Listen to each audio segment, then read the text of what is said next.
Good morning. It is 9:07 on Super Talk 99.7 WTN. Hey, how are you? I'm Chris Hand. Show's brought to you by our friends at Better Water LLC, and you can listen to the show anywhere. iHeart, TuneIn, the FM dial. You can watch us as well. Super Talk TV, up and running. Facebook, Twitter, Twitch, YouTube, and Rumble. Hit like, hit subscribe, share the show with your friends. Every digital platform has a share button, and we encourage you to click that thing and click that thing often. Thank you for your attention to this matter. We got a lot to talk about today, and we're very excited to have you with us. I had some lines crossed. Chloe Cole's actually going to be on the show tomorrow, not this morning, but we're still looking forward to that interview. Josh Tifo is going to be in studio today around 11. Looking forward to that conversation. And then last night, I was doing all the show prep, and man, I went down the rabbit hole of that ice rink shooting in Pawtucket, Rhode Island. Absolutely horrifying. We will be talking about that. And where are the men in the community not stepping up when you see an absolute lunatic doing these kinds of things constantly? You don't say anything until it's too late. The story is wild. We're also going to talk about the government shutdown, the partial government shutdown that is still going on. And we'll also talk about the Rubio speech. Once again, Marco Rubio is just getting a lot of praise from a lot of different areas when it comes to his speech. Yesterday, we discussed it, his speech in Munich over the weekend. He was awesome. In fact, it led one reporter to ask President Trump on board Air Force One last night, you think Rubio's the guy for 2028? Which this is bound to happen, right? Anytime somebody drops a flamethrower of a speech, they're going to say, "Ooh, are you the favorite for 2028? Ooh, are you the favorite?" And then Marco might be the favorite today until the next J.D. Vance speech that does really well. But President Trump was asked about it. Would you support Rubio at the top of the ticket? President Marco Rubio received really positive reviews in Munich. Is there a scenario in which you would support him at the top of the ticket in 28? Something I don't have to worry about now. I've got 3 years to go. So it's something I don't have to worry. JD's fantastic and Marco's, they're both fantastic. I think Marco did a great job in Munich. Says I don't have to worry about it. They're both fantastic. Marco did a great job in Munich. Very, very politically correct answer from the president. I don't think he's going to overstep his guy, J.D. Vance. I do think that's who the administration wants to get in there next, but he's not about to step on toes. We'll see what happens in the primaries. I do think we're going to have a robust primary season for the Republican Party when it comes to 2028. There's still a lot of time left. President Trump said, "I got 3 years." It's starting to feel like 2.5, isn't it? I mean, we're inching closer and closer to midterms. We need to be focused on these elections coming up. Patrick Bet-David was on Fox News last night. You know what Patrick Bet-David is? He hosts the PBD podcast. He's what's their brand? Is it Valuetainment or Infotainment? I think it's infotainment. That sounds right. Is it? It's one of the two. I like Patrick Bet-David a lot. I don't often consume his content, but I caught this clip where he was talking about Marco Rubio, and he said, you know who came up to me? A prominent Venezuelan businessman who said, not conservative, but that speech, I think I might need to vote for a conservative. Patrick, let's just start by talking about this speech, Marco Rubio's speech. Some are calling it the speech. It's getting a lot of attention, and it's not just for the policy points and the style points, but many are saying that this has elevated him politically, that it's a moment. Give me your reaction. How do you assess him as a leader? Well, Rachel, great to be on with you. We've always known Marco's been talented, always. We've always seen him on the big screen. We've always seen him as a guy that's capable when he's on stage, just delivering a message in a very unique, powerful way. Set that aside. Now he's got all the experience to add. I was at a soccer game yesterday with a father who's Venezuelan businessman. We always talk. He comes to me emotional. He's not a Republican. He says, this is one of the, if not the greatest political speech I've ever heard an American politician give. I thought it was on fire. I think he is right now the #1 draft pick for a presidential candidate for 2028. I know a lot of people are talking about JD. I know he's very talented. He's very capable. He's very smart. But when you're seeing people solving bigger problems, and that's how we are going to judge who's going to be the candidate for 2028, Marco keeps solving bigger problems more than anybody else on the administration. Yeah, I mean, he keeps taking jobs. I think he's the manager of a local Waffle House in D.C. at this point as well. Marco has been fantastic, and I'll be perfectly honest. I'll be the first one to tell you, I was more than hesitant when they announced him as a member of the Trump cabinet. I mean, you don't have to take my word for it. You could always roll back the tape. I wasn't sure. I felt it was too neoconish. But what Marco's been able to do in a very short time has been nothing short of outstanding, and I'll be the first to give him praise on that. He's been a fantastic Secretary of State. Patrick Bet-David says that he thinks that he is the front runner now for president in 2028. I wouldn't go that far just yet. I wouldn't. I think J.D. Vance has had speeches that are equally as unbelievable as the one Marco gave over the weekend, and I think back to J.D. Vance in Munich, was it last year, and his speech was the same. I mean, he called out Europe for the civilizational suicide that we're seeing them commit on a mass scale. It takes some stones to say that kind of stuff. Marco Rubio, not taking anything away from him, he did a fantastic job, but I do still think it's going to be J.D. Vance's to lose. Secretary Rubio kept going over the weekend. It wasn't just the main speech in Munich that he got a standing ovation for. Anytime he was at a podium, he was dropping bombs, and he was standing there next to Viktor Orban at one point during a press conference, and he was asked about visas and whether or not he's going to be revoking them. Look, my job at the State Department is if I identify someone who I believe is present, someone who's a visitor, a guest to the United States, and we identify that their presence in our country poses a threat to our foreign policy, to our national security, we're gonna take that person's visa away. We're gonna take their visa away. That's what we're gonna do. Now, this doesn't seem like a huge statement, but it really is, because you're essentially declaring common sense is back at center stage here in the Trump administration. The Biden administration wouldn't have even broached this topic, let alone come out forcefully and say, no, we're going to take it if you don't agree with the American way of life. If you're an enemy here, you're not going to be hanging out. But this is what we're seeing with Marco Rubio, the return of common sense. Rubio also defended the capture of Maduro, and people are mad at him. People are mad about the Maduro capture. But Marco Rubio, he doesn't care that you're mad. He did what needed to be done. I believe this is that same press conference where he's next to Viktor Orban. And let me just make one more point, because I think you asked him a question in order to see if you can get him against us with something about, you criticize. A lot of countries didn't like what we did in Venezuela. That's okay. That was in our national interest. I'm sure there's something he'll do one day that we don't like, and we'll say, hey, we didn't like you did this. So what? That doesn't mean we're not going to be friends, we're not going to be partners, we're not going to be able to cooperate with one another. Countries express their opinion all the time. We have very close allies that didn't like what we did in that regard. I can tell you what, it was successful. We're proud of it. It was necessary, because the guy was a narco-terrorist, and we made him a bunch of offers, and he chose to tore them out. And look what's happened in Venezuela in the 6 weeks since he's been gone. Okay, now it's got a long way to go. There's still much work that needs to be done, but I can tell you Venezuela is much better off today than it was 6 weeks ago. So, we're very proud of that project, and, I know some will disagree and didn't like, but irrespective, I think everyone can now agree that Venezuela has an opportunity at a new future that wasn't there 6 weeks ago. And I think we can all point to Venezuela and say it hasn't devolved into chaos the way some feared it would. It hasn't broken down. There isn't warfare being waged in the streets. It hasn't been this apocalyptic battle scene that many feared would happen when you removed Maduro and created a power vacuum. But for all intents and purposes, it's been relatively calm compared to what it could have been. Marco Rubio is absolutely right. He also ripped globalists for their incapability to do anything when it comes to peace. The only comment is the United States' interest is to see the war end, and we want to do what we can to make it end. We're the only nation on earth that apparently can get both sides to the table to talk.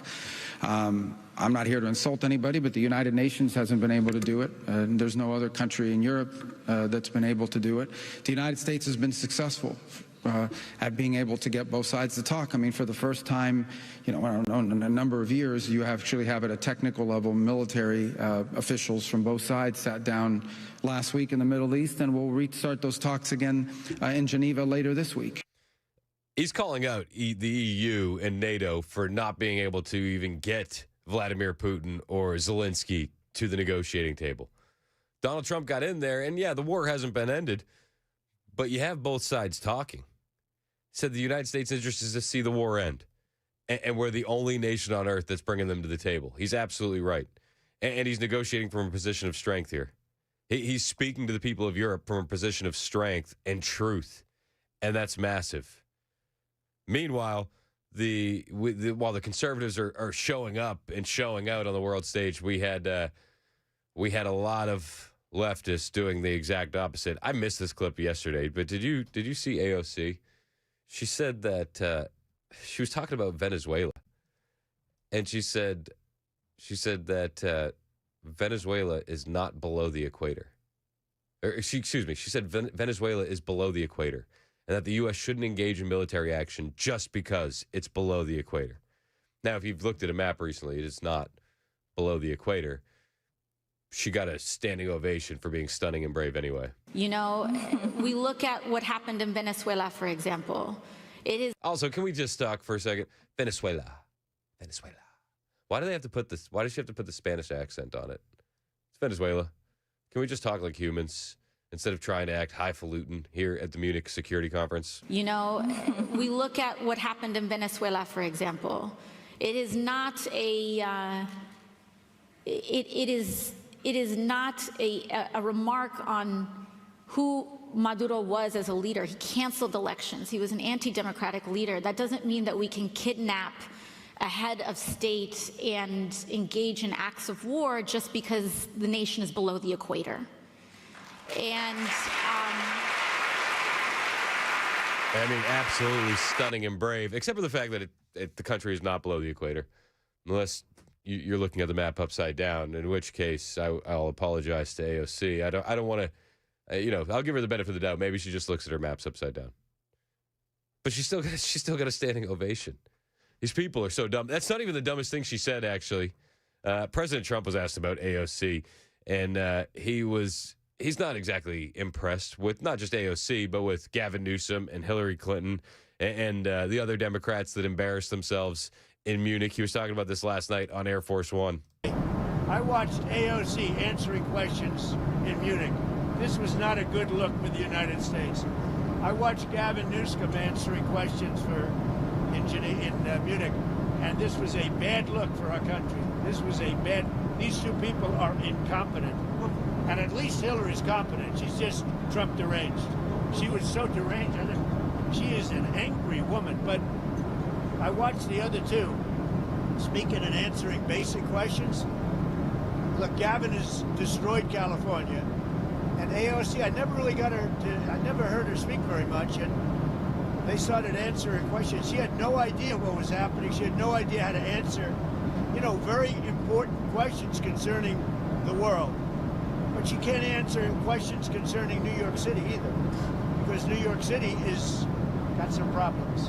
I love that. Are you surprised that she didn't know the answer to the question on what will the U.S. do if China invades Taiwan, when she doesn't know the answers to what they're going to do in New York City? President Trump's absolutely right. It is a bad look to have these leftists out there on the world stage representing America. This one is an absolute gem. AOC was trying to mock Rubio.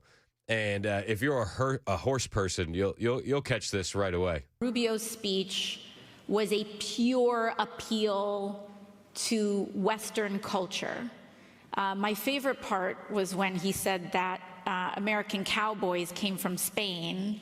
I thought they came from Winnetou, but I believe the Mexicans and descendants of African enslaved peoples would like to have a word on that.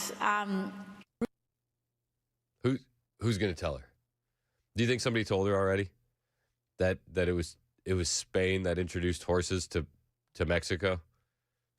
Is somebody going to tell her? Mason, can you write a letter to AOC in case nobody has told her yet? Just send a nice email.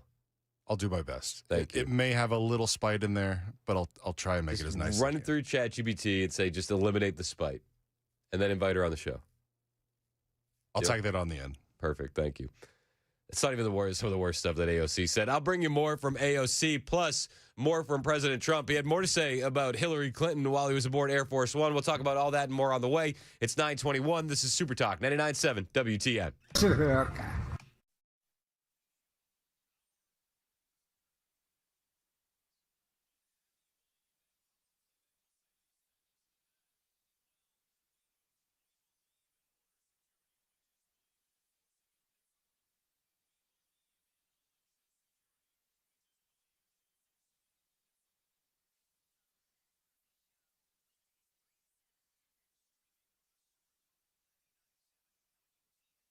Hey, what's up? It's Chris Hand here for Shane Ring over at Cover Nash. If you think you have to wait for open enrollment just to get health insurance, that is wrong. That is just what the big insurance companies want you to think. With Cover Nash, you can get covered right now with no waiting and no gimmicks. You missed open enrollment, no problem. You lost your job coverage, you're in the right place. You're just sick of overpriced junk insurance. Well, Cover Nash is here to make that happen for you. Save you some money. See, they partner with 75 top-rated insurance companies, including brand new nationwide PPO options with deductibles as low as $250, flat $50 doctor visits, ACA-compliant plans, plans for individuals, families, self-employed people, small businesses, the works. Stop overpaying. Stop waiting. Stop thinking you're stuck. Call my friend Shane Ring at Cover Nash today. 615-465-0023. If I'm a betting man, Shane is at his desk right now waiting for your call. 615-465-0023. Or you can always book some time online, covernash.com.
Coming up here, a protest by Gallatin residents, and now a development project has been scrapped. Also, a federal judge puts the kibosh on the executive order from President Trump. We've got those stories at 9:30 on Super Talk 99.7 WTN. That's Joan Jones in the newsroom. Mason Fleming producing. My name is Chris Hand, and this, my friends, is the dumbest woman in the world.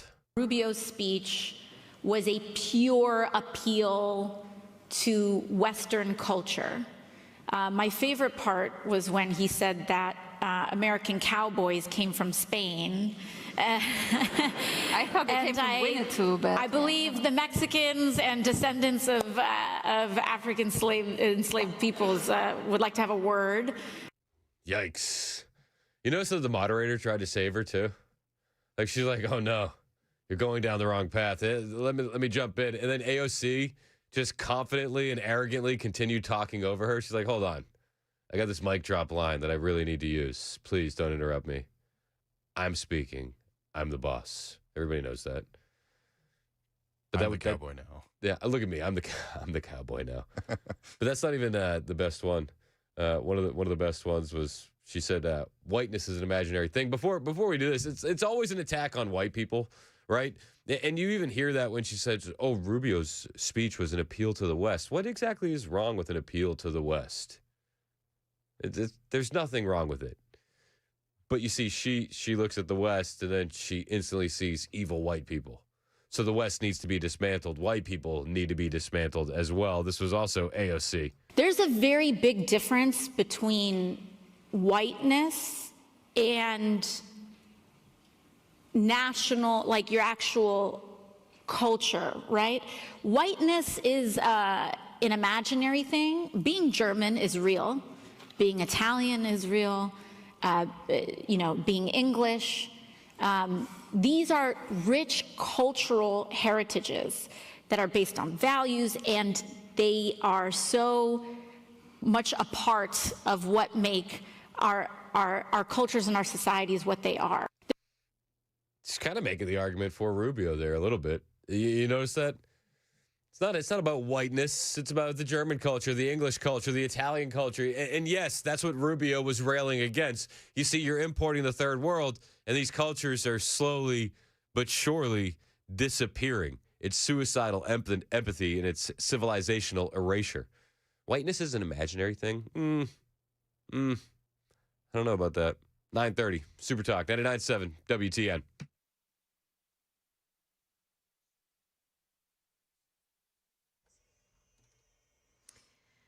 Good morning, I'm Joan Jones with your top stories. And protesting apparently works. That's the message from Gallatin, where a marina project has been scrapped after the locals there raised a stink about it. Foxland Harbor Marina would have featured 200 new boat slips, luxury condos, and a restaurant. The protesting residents said the developer's assessment of the land was fundamentally flawed, and they would sue if the Army Corps of Engineers didn't suspend the project. They did. A federal judge in Philadelphia used the backdrop of President's Day to deliver a ruling that reverses an executive order signed by President Trump. Here's ABC's Peter Haralambous. A little bit more than a month ago, the National Park Service went to this national park, specifically the President's House site, it's called, and removed an exhibit about the enslaved people who lived there with George Washington. Specifically, the National Park Service removed 34 educational panels from this exhibit that referenced slavery, as well as deactivated a number of video presentations that accompanied the panels. This prompted a lawsuit from the city of Philadelphia, which argued this action was illegal, that it violated the cooperative agreements that kind of govern how this site is run. Now, the executive order signed by President Trump requires the restoration, it says, of truth and sanity at national monuments. This judge's decision sets up a showdown over the powers afforded a president. Still no sign of Today show host Savannah Guthrie's mother, Nancy. After more than 2 weeks, investigators are saying they have cleared the family of being involved in her kidnapping. One of the things you look for in these types of cases, and many other types, is the immediacy of family members, people directly associated with the victim. And if you can at least eliminate the family, it's just one less thing that you have to deal with.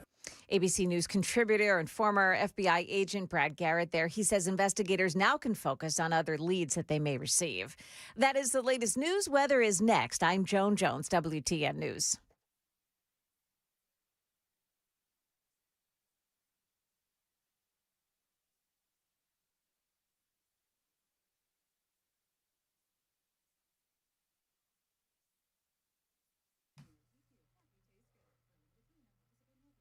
Hey, what's up? It's Chris Hand here for my friends at United Structural Systems, USS. A couple weeks ago, Winter Storm Fern left a lot of Tennessee families dealing with damage that doesn't always show up right away.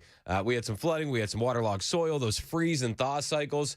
That's quietly compromising your home's foundation. You know that, right? This is where United Structural Systems comes in.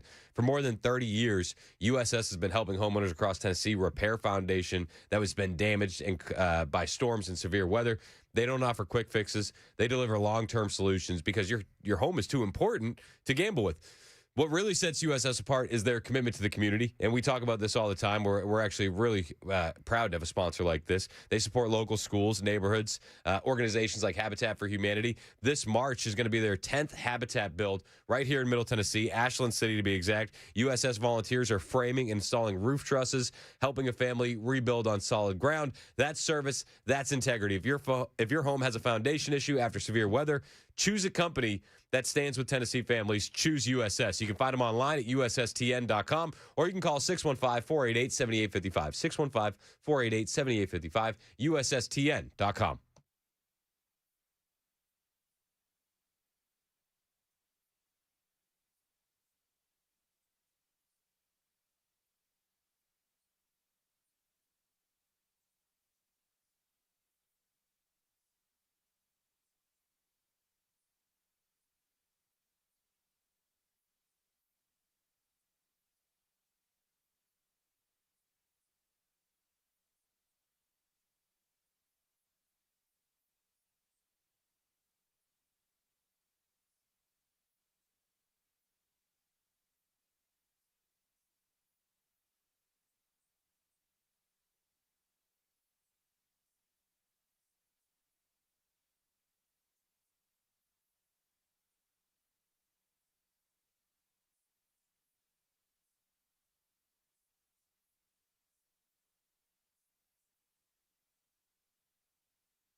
There's a very big difference between whiteness and national, like your actual culture, right? Whiteness is an imaginary thing. Being German is real. Being Italian is real. Being English. These are rich cultural heritages. Yet the left wants to destroy those rich cultural heritages with third world migration. It's Super Talk 99.7 WTN. Hey, how are you? I'm Chris Hand. Show's brought to you by our friends at Better Water LLC. Water filtration systems, water softeners, betterwater.com. I'm getting to your text messages on the line. 615-737-9986. You're also welcome to call into the show. It's your show, not mine. 615-737-9986. I got a text here from 8064. She said, white girl here, but you can't see me. I'm imaginary. Daphne said, if white isn't a culture, why is being black a real thing? Or is she admitting that our skin color really is just a physical description? John in Lawrenceburg said, the Germans are white, the French are white, the Brits are white, so what? What in the world is this dim-witted woman trying to say? Just word salads like Kamala. 4363 said if whiteness is imaginary, wouldn't that make blackness imaginary too? Maybe. It's so funny. Plus, especially with like the whiteness versus the blackness. Like I think the umbrella terms for you're white, like that's so silly. Like a white guy in Mississippi is so different than a white guy in Norway. Like it's just, yeah, they're both white, but very, very different from everything, all the real things. And the same can be said about black people. If you find a black guy in Ethiopia and you find a black guy in Jamaica and a black guy from Los Angeles, they're going to be very, very different. It's umbrella terms, and it's BS. They're only allowed to use umbrella terms, though, to bash Western Europeans. It always works that way. Bobby in Lebanon, you're up next on Super Talk. What's up, Bobby? I got a question. I got in the truck late, so I'm kind of late to the game on this. But did I understand AOC to say that white is not a culture, or what did I miss? If you don't mind bringing me up to speed. This is exactly what she said. She was in Munich. She was doing a roundtable event. This is the same weekend as the Munich Security Conference. This is exactly what she said. There's a very big difference between whiteness and national, like your actual culture, right? Whiteness is an imaginary thing. Being German is real. So you're picking up what she's putting down at this point. Okay, so my question is, so is African different than black? Yeah. I asked both sides of the coin. I would think so. I think the difference here, though, is that this term whiteness from the left is used as a way to diminish white people. You know, the white privilege. So a sign of whiteness is being on time. A sign of whiteness is getting good grades. They use it as this derogatory term on the left. It's just sad that America's come to this. Why can't somebody just be a good person and take color out of it? Amen, brother. I'm with you, and I appreciate the call. 615-737-9986. AOC with her word salad slop over in Munich. We won't belabor on that too long, but golly, she is something special, isn't she? She is a gem, a real gem. This is another one of her greatest hits from over in Munich. This is when they asked her about what the U.S. would do if China invaded Taiwan. Whiteness. Oh, hang on. I got too many things running in the background at the same time. That's my fault, not yours. Here we go. This is AOC on China and Taiwan. Would and should the U.S. actually commit U.S. troops to defend Taiwan if China were to move? I think that this is such a, I think that this is of course a very longstanding policy of the United States. And I think what we are hoping for is that we want to make sure that we never get to that point. And we want to make sure that we are moving in all of our economic research and our global positions to avoid any such confrontation and for that question to even arise. No, nailed it. Do you think do you think in her head she's like, dodged a bullet there? Or do you think that she's overconfident? She's like, man, crushed it. Absolute beast of an answer. Like, I can't imagine she thinks that she crushed it. AOC got absolutely slammed by President Trump. He went after AOC. He went after Newsom. He went after Hillary. This is on Air Force One last night. I watched AOC answering questions in Munich. This was not a good look for the United States. I watched Gavin Newsom answering questions in Munich, and this was a bad look for our country. These two people are incompetent. And at least Hillary's competent. She's just Trump deranged. He's right. Hillary actually went out there on the world stage and said that the third world migration, the mass migration that happened under Joe Biden was disruptive and destabilizing. Look, my job at the State Department is I got too many things running in the background. I'm off my game today. I'm trying to do better. But Trump is right. When have you heard that before? Hillary, at the very least, wasn't overly embarrassing. She is angry. She is bitter. She is, wearing a dress that looks like it's recycled couch cushion material. But, I digress. That's okay. AOC just looks absolutely incompetent. Gavin Newsom looked absolutely incompetent. But with Hillary Clinton, Donald Trump didn't stop there at saying she was Trump deranged. He also brought up the Epstein files. And this is what he had to say about that. Said in an interview today that she and her husband are getting pulled into the Epstein matter to divert attention from you and that your administration has something to hide. What's your response to that? I have nothing to hide. I've been exonerated. I have nothing to do with Jeffrey Epstein. They went in hoping that they'd find it and found just the opposite. I've been totally exonerated. In fact, Jeffrey Epstein was fighting that I don't get elected with some author, a sleazebag, by the way. And I've been totally exonerated. No, they're getting pulled in, and that's their problem. I don't know, they're going to have to see what happens. But I watched her in Munich, and she seriously has Trump derangement syndrome. He's absolutely right. It's a weird flex for Hillary Clinton to say, we're getting pulled into it because Donald Trump is hiding something. When, before Trump even took office in 2016, he was on record saying, you know what?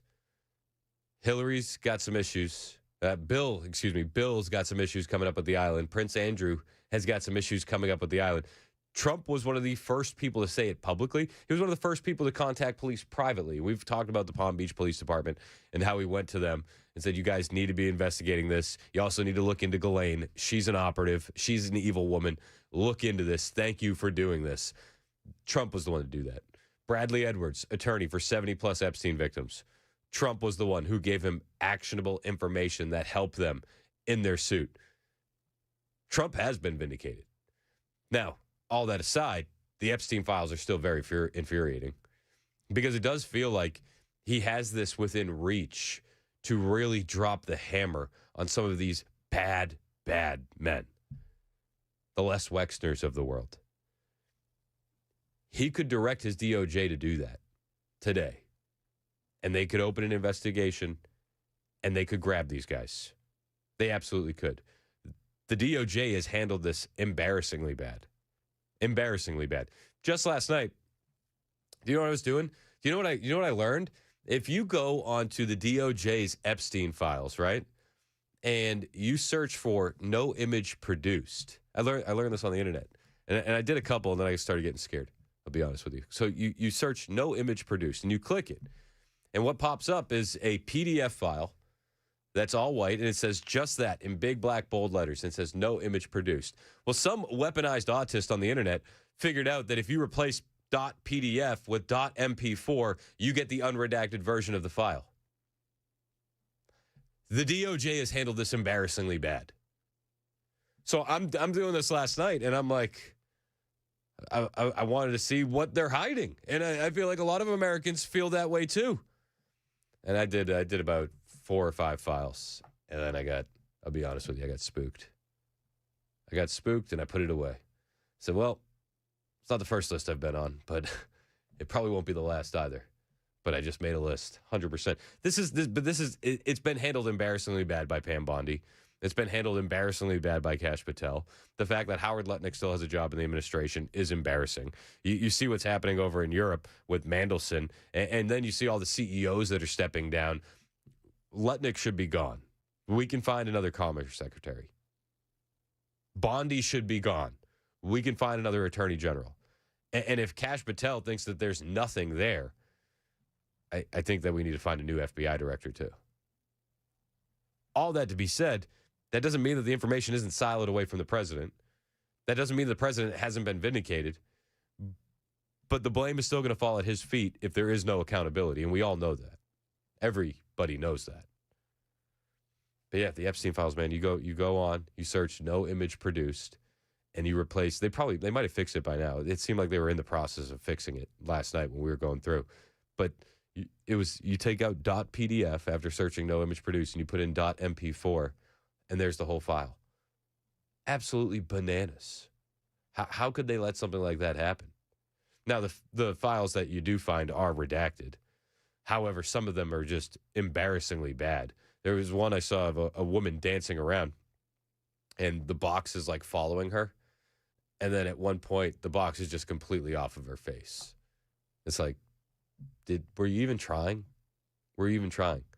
I understand there was a rush, and I understand there was pressure to get these things out, but what in the world are we doing here? There are easy tracking softwares that you can do. Place a point on her face through the video. You don't even have to create the box to follow her face. AI would do it. Yeah, it's not that hard. Exactly. So there's a lot of embarrassing stuff when it comes to the Epstein files. All that being said, I don't think that Donald Trump is implicated or guilty of any wrongdoing. However, the longer this goes on, the more validation people have saying that Trump and his administration are involved in a cover-up. Because we do know that there's a lot more files back there than they've released. And I'm sorry, when every room in the house is wired for video and audio, there's no way you're telling me that you didn't get any billionaires, elite members of society, politicians, royalty on video doing things that were untoward towards these victims. There's just no freaking way. So why hasn't there been accountability? Your guess is as good as mine. We got a lot to talk about on the way. Another thing that I found in the Epstein files, which we'll talk about in the 10 o'clock hour, because I think it's interesting. The left is really up in an uproar about the Epstein files. Did you know that Epstein was one of the big funders and pushers behind the scenes of transing kids in America? Tell that to a leftist friend. I'll bring you all the details and the receipts on the way. It's 9:50. This is Super Talk 99.7 WTN.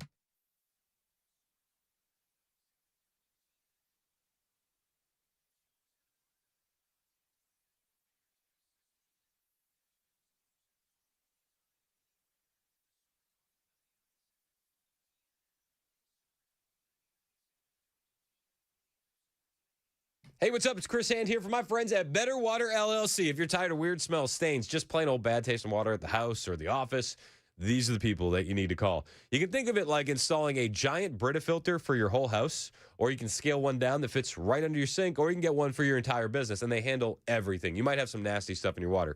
Here's the best part. You give Better Water a call today. They'll come to your home. They'll come to your office. They'll test your water for free. And if they find any of the nasty stuff, sulfur, iron, chlorine, bacteria, even E. coli, well, they have a range of options to help you clean it up. We're talking reverse osmosis, specialized filters, UV lights. Better Water has you covered. This is a local company based out of Smyrna. They're already serving all of Middle Tennessee. You've probably tasted their work at hospitals and coffee shops around town, and it is the best water. Stop drinking the junk out of your tap. Stop bathing in this water. Give Better Water a call today. 615-355-6063, 615-355-6063, or find them online, betterwater.com. Hey, this is Pastor Al, and join us on Super Talk 99.7, Sunday evenings from 7 to 8. We're going to look at the news from a biblical perspective.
Coming up on Super Talk 99.7, a deadly road rage shooting in Giles County and now an arrest. And is ICE opening a detention facility in Lebanon? We'll tell you what's being said about that.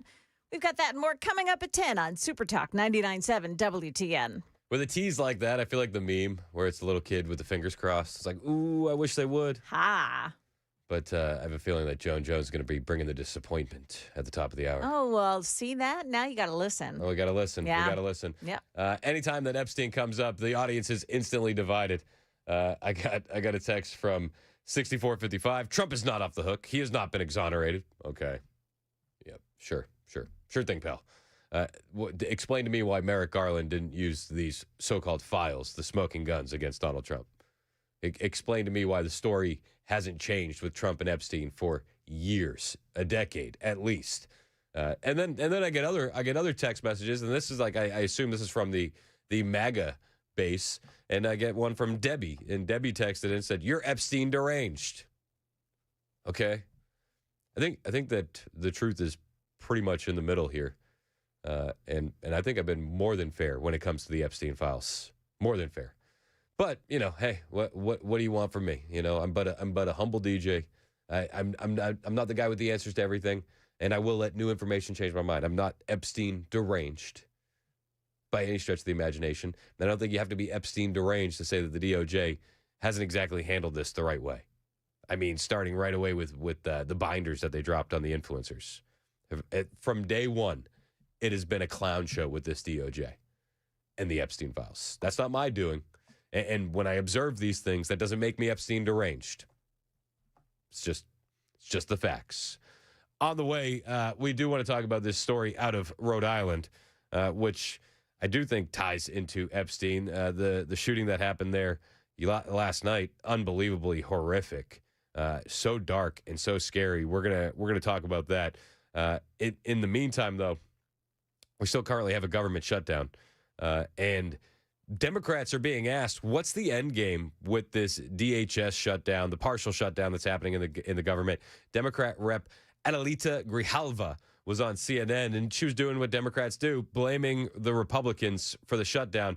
However, Dana Bash, to her credit, pushed back a little bit and said, ICE is already funded in the big, beautiful bill. So what exactly is your end game?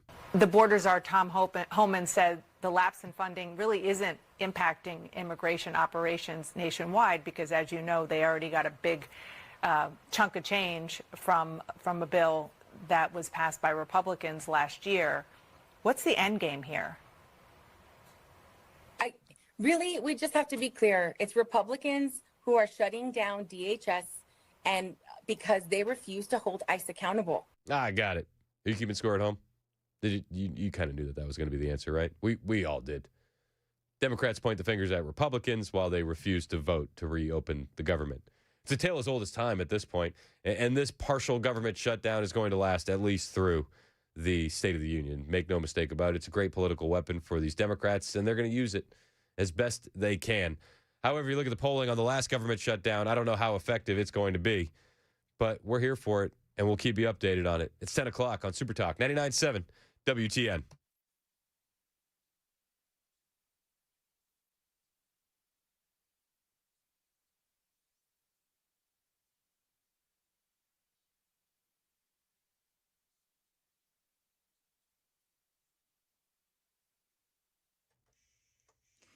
Good morning. I'm Joan Jones with your top stories. And the suspect in a deadly shooting on I-65 in Giles County has now been taken into custody. Aaron Purvis was initially arrested in Franklin County on unrelated charges. Police, however, recovered multiple firearms from his car. One of them was reportedly used in the Giles County shooting. News 2's Kendall Ashman. The sheriff's office says 26-year-old Svensson Semayus was headed south late last night when he was fatally shot. The passenger, his sister, was also wounded. The sheriff called the shooting a, quote, senseless and cowardly act of violence. Both the victims are from Haiti. They are here on temporary status. In Lawrence County, a man is facing serious charges after a high-speed DUI crash that left a toddler dead in a pond. News 2's Andy Cordan. The district attorney has identified the driver as Howard Watkins. You're telling me that the child was found strapped into a car seat, but the car seat was not strapped into the car, so the car seat was outside the car under the water. Initial reports, our initial reports indicate that, yes, sir. Now, that is Tyler McDowell there with the Lawrence County Fire and Rescue. He says the driver of the car initially told rescuers that he was the only occupant in that car. News 2 is reporting that it has now received confirmation from ICE that it has purchased a facility in Lebanon where it can house illegal alien detainees. That comes as a surprise to Senator Mark Pody, who told Dan Mandis earlier today that he couldn't get any answers about that. I reached out to the governor's office here to try and get clarity at the state level, and they had no indication of what was going on. I've also talked to Mayor Randall Huddle, and he's the mayor of Wilson County, and I've talked to Sheriff Robert Bryant, and none of them, there was nobody that said that they've gotten any kind of confirmation. Now, once again, News 2 reports it has received confirmation that ICE has purchased a facility in Lebanon. Also, the Tennessean is reporting that ICE has signed deals to open 2 new offices in Nashville, one on North Nashville and the other on Broadway. Well, just as negotiations over Iran's nuclear program are getting underway this morning with Steve Witkoff and Jared Kushner, comes news that Iran has shut down the Strait of Hormuz for military exercises, a show of military strength, they say. That strait is considered one of the world's most important oil checkpoints. President Trump warning, I don't think Iran, want the consequences of not making a deal. What does he mean? Well, he's ramping up military pressure with a second carrier strike group ordered to the Middle East. Iran indicating it'll make some concessions, but not under threat. Carrying out military exercises Monday, with the Supreme Leader warning in recent weeks any U.S. attack would ignite a regional war. That's ABC's Ian Pannell. That is the latest news. Weather is next. I'm Joan Jones, WTN News.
It's 10:06 on Super Talk 99.7 WTN. Hey, how are you? My name is Chris Hand. The show is brought to you by Better Water LLC. We got Mason Fleming producing. We got Joan Jones in the newsroom. Apparently, we are getting a nice facility in Lebanon, Tennessee. Yeah, it sounds like we will. Do we get a fun nickname? Ooh, we need one, right? The Music City Slammer? Yeah. Is that too cheesy? Yeah. Yeah. Okay. Well, then you come up with some better ideas, Joan. I'm thinking like the big note. The big note. All right. Yeah. That's okay. Yeah. We got to work on this. We do. Taking your naming suggestions on the text line 615-737-9986. Best one wins our praise. So let us know. Big hearty slap on the back. Let's go. All right. Yesterday, Pawtucket, Rhode Island, Dennis M. Lynch Arena. It's a hockey rink, and chaos broke out as a father opened fire on his family, shooting the wife, the daughter, and then turning the gun on himself. This is what it sounded like in all the chaos.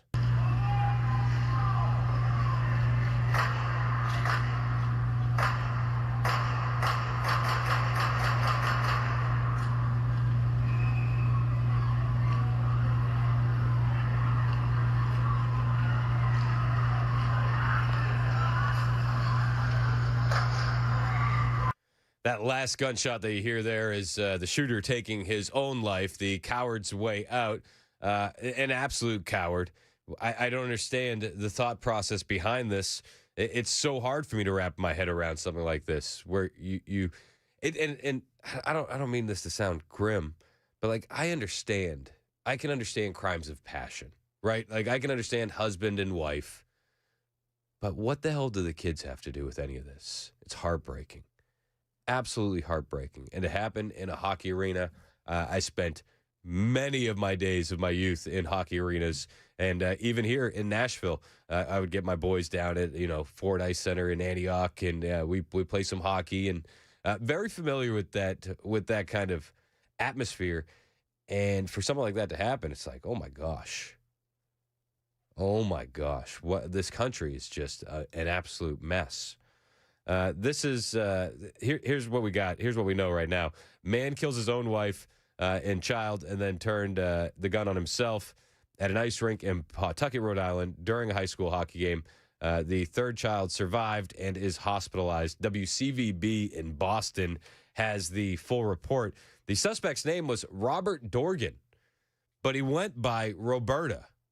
This story is going to take a wild turn, and you're not going to. I don't know if it's going to surprise you, because you're probably up on this, up to speed on this story as it is. But let me start here.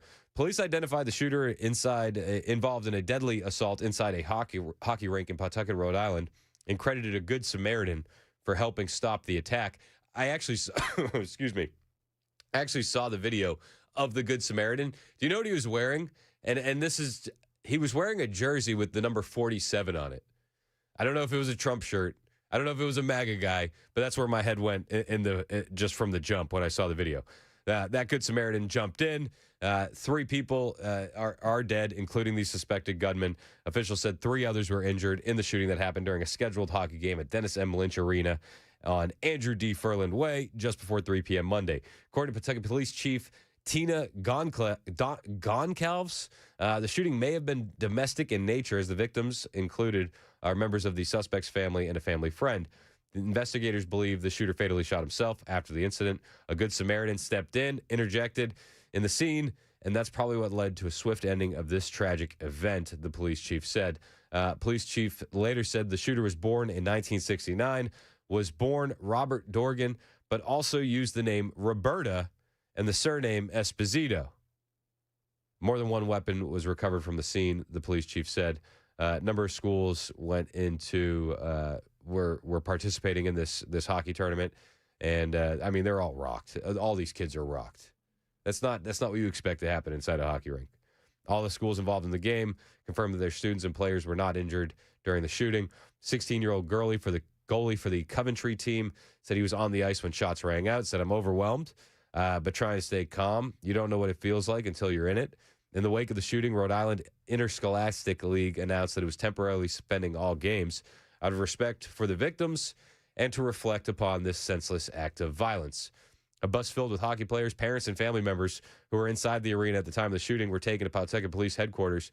Mayor Donald Grabian said investigators had conducted about 100 interviews in the hours after the incident. A woman who was seen leaving the Pawtucket Police Department after the shooting told News Center 5 that her father was the shooter. My father was the shooter, she said without giving her name. He shot my family, and he's dead now. She also said he has mental health issues. Oh, my gosh. I mean, can you imagine what that kid is going through? Absolutely heartbreaking. I mean, the one that survived is just going to be messed up mentally forever, right? I mean, there's a chance that she overcomes and becomes stronger than all of us at the exact same time. And I hope that God can make that miracle happen in her life. But gee whiz, man, it is dark. And then the more you dig into this, the darker it gets. This individual was a massive white supremacist and also transgender. I don't know how those two things mix. And I'll tell you what, when you see pictures of this guy, and I believe the X account is still active. Yep, it is. At TGirlCuda, C-U-D-A. You're seeing somebody with SS Thunderbolt tattoos and a wig and women's clothing on. To say that there was mental health issues, that's like the understatement of the year. It's the Nikola Tesla quote, right? You'll live to see man-made horrors beyond your comprehension. We're here now. Roberta Durgano shot and killed his wife and himself, reportedly shot his own children, was a fan of Nick Fuentes, said Islam is right about women, often blamed Jewish people and the Mossad, disliked Vivek Ramaswamy. Just yesterday, he was actually tweeting at Alex Jones. There's a picture going around of Tim McBride, the congressional rep that goes by Sarah, who is also transgender. And Alex Jones had commented on the photo and said, so creepy, to which this Roberta Dorgano replied, STFU, Alex. Don't be so butthurt over somebody different. Then wonder why trans people go effing berserk. I believe that was the last post before this trans person went absolutely effing berserk. There are text messages going around online from people inside the hockey community, which is, I mean, it's a tight-knit community. If you get in the weeds in hockey leagues, it's a small group, man, and it gets smaller and smaller. It's like anything, really. You know, you can say the same about baseball. You can say the same about football. But many individuals were texting about this, and the screenshots have been leaked online. One individual sent a picture, and this guy is just massively jacked, wearing women's clothes, SS Thunderbolts all up and down his arms, and a wig on. And the text message said, this is the shooter at the ice rink. I played hockey with his son, who is one of the victims he shot at. He killed his young daughter, shot his ex-wife, and someone else at his other son's senior night. Psychopath used to come to games dressed like a woman one day and lifting dumbbells, pacing back and forth the next.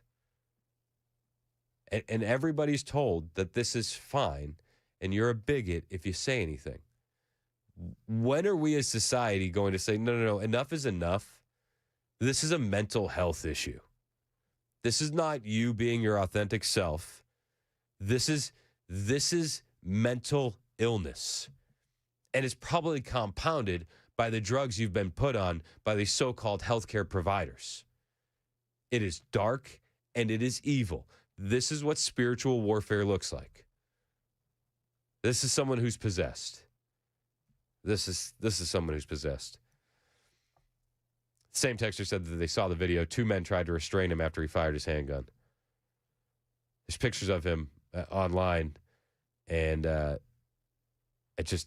can't imagine a scenario where you think that a person like this should be around children.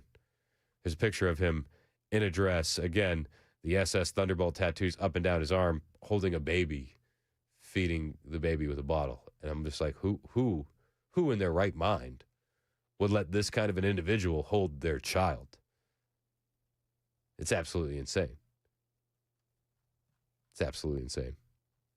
So the shooter was a big fan of Islam, hated Jews, like Nick Fuentes. Here's the thing. The like Nick Fuentes, you're creating a profile on this guy. I don't know if you've ever seen any Nick Fuentes content. He doesn't exactly call for violence. He says some outlandish things that I don't agree with. But I think it's a bit of a hit piece to say, oh, he was a fan of Nick Fuentes. He was a fan of Alex Jones, too. You didn't lead with that. He was a fan of a lot of individuals. He was a fan of Thomas Massey. We're not blaming him. He was a fan of Marjorie Taylor Greene. We're not blaming her. So I digress. But SS bolts on a tranny man. Man-made horrors beyond your comprehension. The video shows a guy in a 47 jersey tackling the shooter.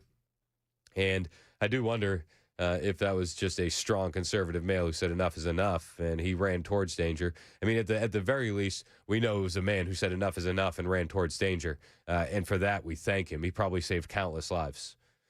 Countless lives. But we have to get a handle on this. And we can't continue saying that this is okay and this is normal. It was just a couple days ago, you had another tranny shooting, this time at a school in Canada. And Canada went so just absolutely insane that they were referring to the tranny as a gun person instead of a gunman. You can't make this stuff up. They actually did everything they could to not identify this person as a male. They even, in a press conference, the police chief said, we're actually going to respect the pronouns of the shooter, which just made me irate, and I'm sure it made you irate as well. At least we can give credit to the reporting out of Boston, Deep Blue, Massachusetts, and Deep Blue, Rhode Island, and say, you know what? You guys did fair reporting. You did label this individual transgender, which is actually true. But how did we get here? And that's a big conversation that we need to have. Epstein helped. Did you know this? Tell this to a leftist friend who's all upset about Epstein. Epstein absolutely pushed the transgender agenda on our kids.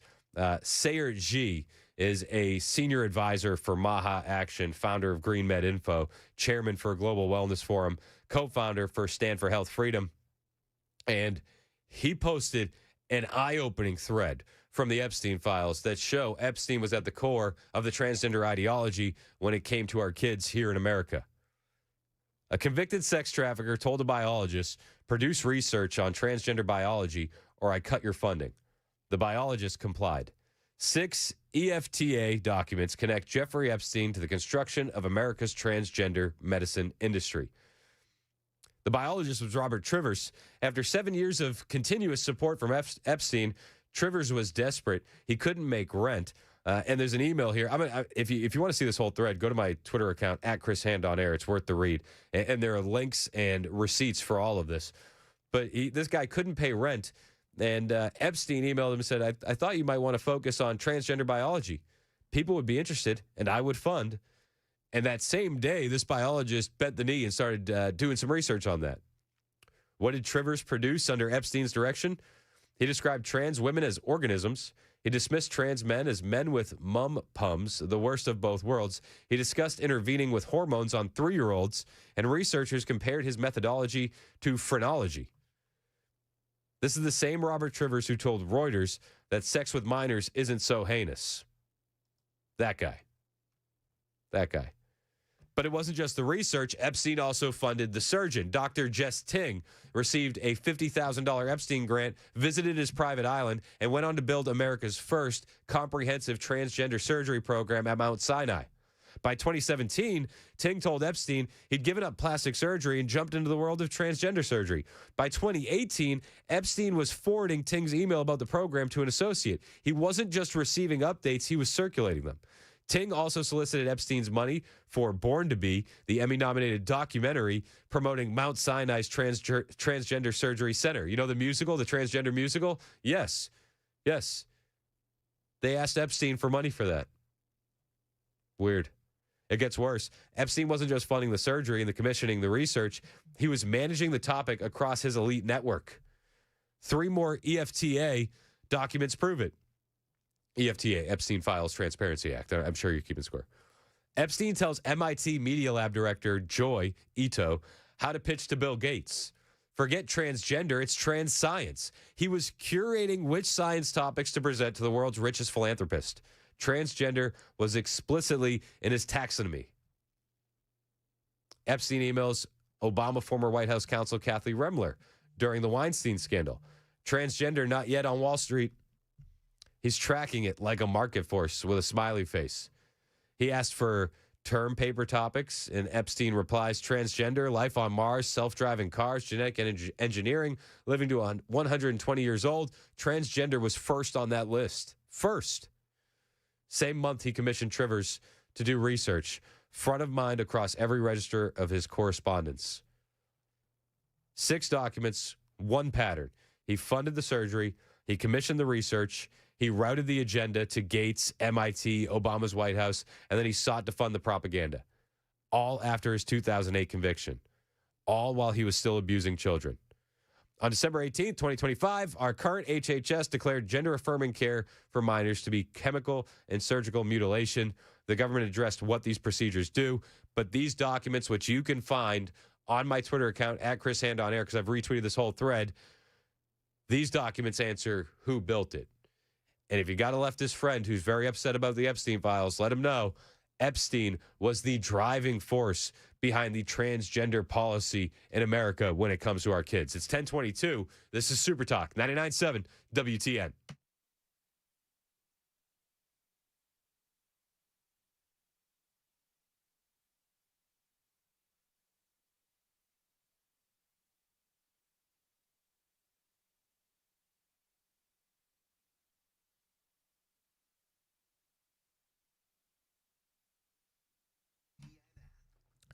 Hey, what's up? It's Chris Hand here for my friends at Busy Bee Plumbing, Heating, and Cooling. And when winter storms hit Nashville, they don't mess around. We saw it firsthand: power outages, frozen lines, burst pipes, and what starts small can turn into a major home disaster super fast.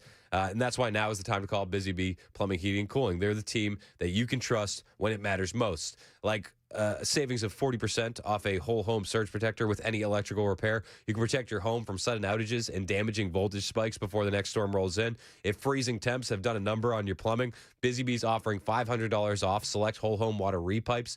Fix it the right way now before a small leak becomes an expensive flood. If you're dealing with a stubborn clog, they still got the 93 or free residential mainline special happening. If they can't clear it, you don't pay for it. It's as simple as that. This winter, stay safe, stay warm, and stay ahead of the damage with Busy Bee Plumbing, Heating, and Cooling. 615-775-7833. 615-775-7833. You can always find them online, busybeehvac.com.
Metro Council's vote on the president of NES tonight. Also, a couple of Middle Tennessee hospitals pick up honors. That and more at 10:30 on Super Talk 99.7 WTN. That's Joan Jones in the newsroom. My name is Chris Hand, 1026 on Super Talk 99.7 WTN. We had asked a little while ago for some suggestions for the name for the new ICE detention facility coming to Lebanon, Tennessee. We got some good ones.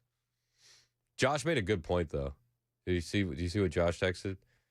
He said if they would have put it in Antioch, they would have had a lot of shorter trips. Oh, no. But the names are rolling in. A lot of people like the Lebanon Lockdown, Lebanon Lockup. 2008 said Lebanice. Nashcatraz. 9009 said the Rapid Raccoon Deportation Station. Dan texted and he said Nashank. Nashank, like Shawshank. It's okay. That's pretty good. It's pretty good. ICE's Club Deportes 24/7. The Hillbilly Husko. I don't know. The Country Corral. I like that one. That's pretty nice. That's pretty nice. The Lebanon facility. How about the Nashville Illegal Oasis? It's pretty good. What did I see? The Deport Resort. Some good ones. There's some good ones. Well, we're looking forward to more of your suggestions on what we call it. We should send some. We'll gather them all up in a nice email, and then we can send them off to DHS. Be like, this is what we're thinking. Please take our consideration. Thank you for your attention to this matter. We can be like, this one really got voted high on the YouTube poll. Just letting you know. Hit like and subscribe on our YouTube page. Having the digital footprint of the radio station grow helps all of us tremendously. And we want to see you guys out on the 24th for the State of the Union. We're going to have a blast at the State of the Union. We're going to be at Legend Steakhouse in Smyrna. Limited number of tickets available. It's going to be a very exclusive event. We started only with 100 tickets, and I think it's far less at this point. But we want you there. So come join us. We're going to be, Matt Murphy's going to be doing his whole show there live. And then myself, Mandis Benson, will be joining as well. And then we'll watch the State of the Union with you all night long. Murphy and I have a habit of closing these things out. And so you can take your bets on which host leaves first and which host leaves last. Smart money's on Mandis leaving first. It's a bedtime. Oh, yeah. It's a bedtime. It's easy money. Got to get his sleepy time. The poly market odds wouldn't be in his favor. Maybe we should do some side action. I'll leave early if we can win some money. Let's rig it like the NBA players. We should rig it like the NBA. That would be awesome. Okay, so those tickets are available at 997WTN.com. Oh, no. 0704. 0704. Should I read this one? I think you got it now with that. It's the Lebanon, the Lebanon ICE facility. 0704 said, how about the non-Cracker Barrel? Oh, no.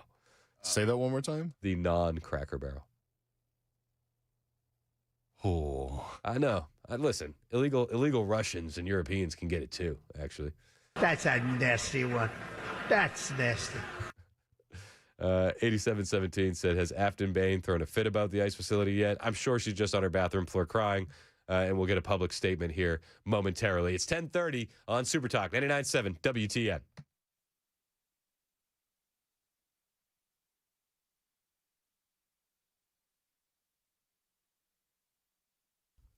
I'm Joan Jones with your top stories. Metro Nashville Council is meeting tonight. They'll consider a resolution that recommends the firing of NES President Teresa Broyles-Applin. There's also an effort to get more help from the federal government. Here's Channel 4's Danielle Ledbetter. It's a jam-packed Metro Council agenda tonight with another resolution on the table for members to vote, this time with a message to President Trump. Metro Council members are expected to talk about a resolution urging the administration to approve federal assistance for people affected by the winter storm. Right now, the president has only approved aid that helps local governments and nonprofits like churches. And we will follow the results of tonight's vote. President Trump said late yesterday that he is willing to sit down with Democrats to negotiate the end of a partial government shutdown, but protecting ICE agents is still at the top of his list. I don't like some of the things they're asking for. We're going to protect law enforcement. We're going to protect ICE. Now, to restore funding for DHS, Democrats are demanding that ICE agents be unmasked, among other things. A couple of Tennessee hospitals are ranking among America's 100 best. The Healthgrade's 2026 rankings show Park Ridge Medical Center in Chattanooga and TriStar Hendersonville Medical Center making that list.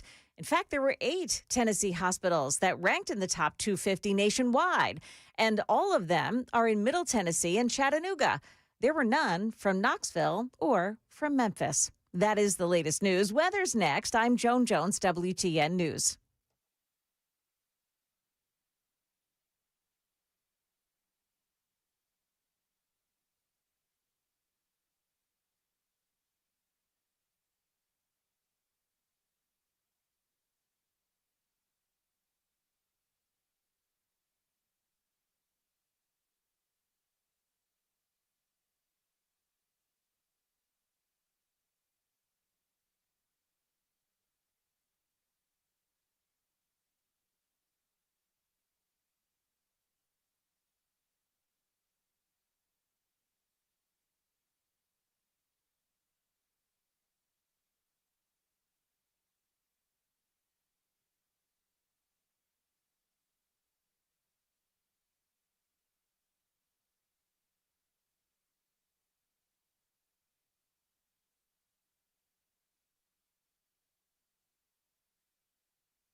Hey, what's up? It's Chris Hand here from my friends at the Glock store.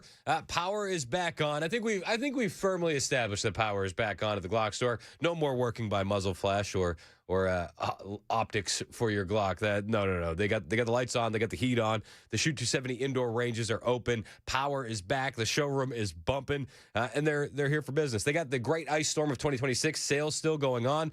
They got deals including the new Glock GTL2 weapon lights for less than $155, 43X magazines for under $19. These Savior Specialist range bags in the limited edition Desert Night and Tiger Stripe camo. Those are in stock and on sale, and there's so much more, like the brand new M1X Coyote frames. Those are also in stock and ready for immediate pickup. And you still get an advantage. You still got time to take advantage of the deal where if you mention my name, Chris Hand, when you pre-order a brand new Gen 6 Glock, you get a free extra magazine when you pick it up. Here's the best part. You can go down to the Glock store today. You can test out one of those new Gen 6 Glocks before you buy it. Try it before you buy it. Go into one of those Shoot 270 indoor training rooms and see what you think. If you like what you see, feel, shoot, well, then place your pre-order, mention my name, get a free magazine when you pick it up. This is a limited time offer for my friends at the Glock store. Powered up, ready for business, minutes from the airport, worth the drive from anywhere, and always open online. Glockstore.com. Hey, it's Brian Wilson. If you wonder what I'm thinking about, join us each Wednesday morning during Nashville's Morning News with Dan Mandis, courtesy of the Wellness Institute of Nashville. 615-246-5009. Visit painisbad.com.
Hey, it's Brian Wilson with a personal story. Recently, a couple of my garage doors started acting weird. Nothing more irritating than a garage door that doesn't work properly. But one call to Aaron's Garage Door, he had my garage doors operating perfectly, even reprogrammed all my remotes so they worked right for the very first time. Aaron's been around 30 years, so just call this number. Speak to Aaron directly, 615-456-6654. When you need garage door repair or replacement, it's Aaron's with 2 A's. Learn more at aaronsdoorservice.com.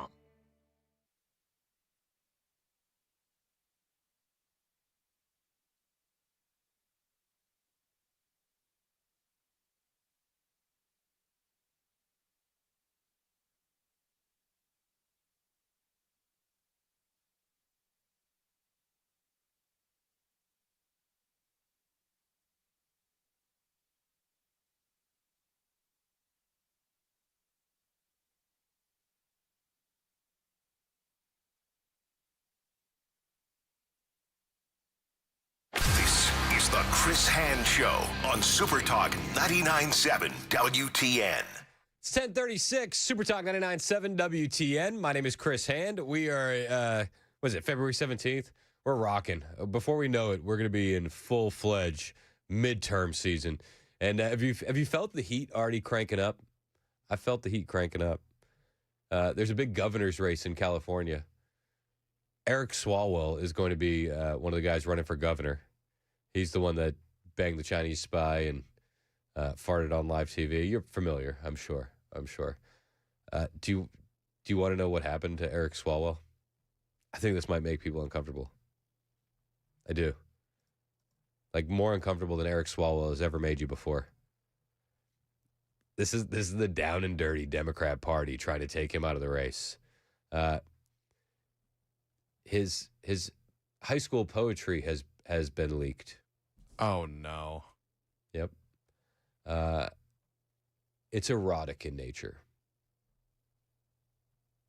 So I feel like I have an obligation to read some of it.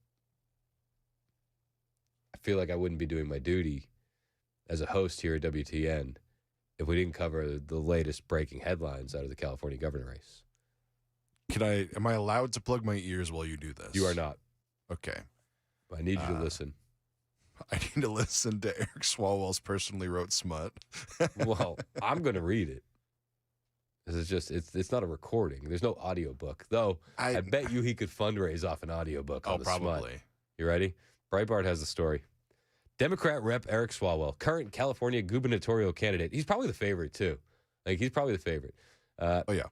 Penned some racy, erotic poetry in his youth that the Daily Mail has revealed this week. Swalwell reportedly penned the poetry at age 19 when he was enrolled at Campbell's University while contributing to the literary magazine The Lyricist. One poem titled Hungover from Burgundy tells the story of two lovers having a formless and magnificent sex on top of a hotel roof in a flurry of limbs and nails. Can we be honest? There's something wrong with you if you're writing erotic poetry as a man at 19. Right? Like, can we all agree on that? Like, that's the first sign of, like, there's a couple signs that you might be a serial killer. One of them would be torturing small animals. The other would be writing erotic poetry at the age of 19. I don't know. Some chicks in college dig that stuff. You take the creative writing class to get closer to them and realize that it was pointless because you're really bad at it. I don't know if he's bad at it. I think that's worse. It might make some people in the audience a bit flustered. The poem's narrator then references being bitten as if by a vampire.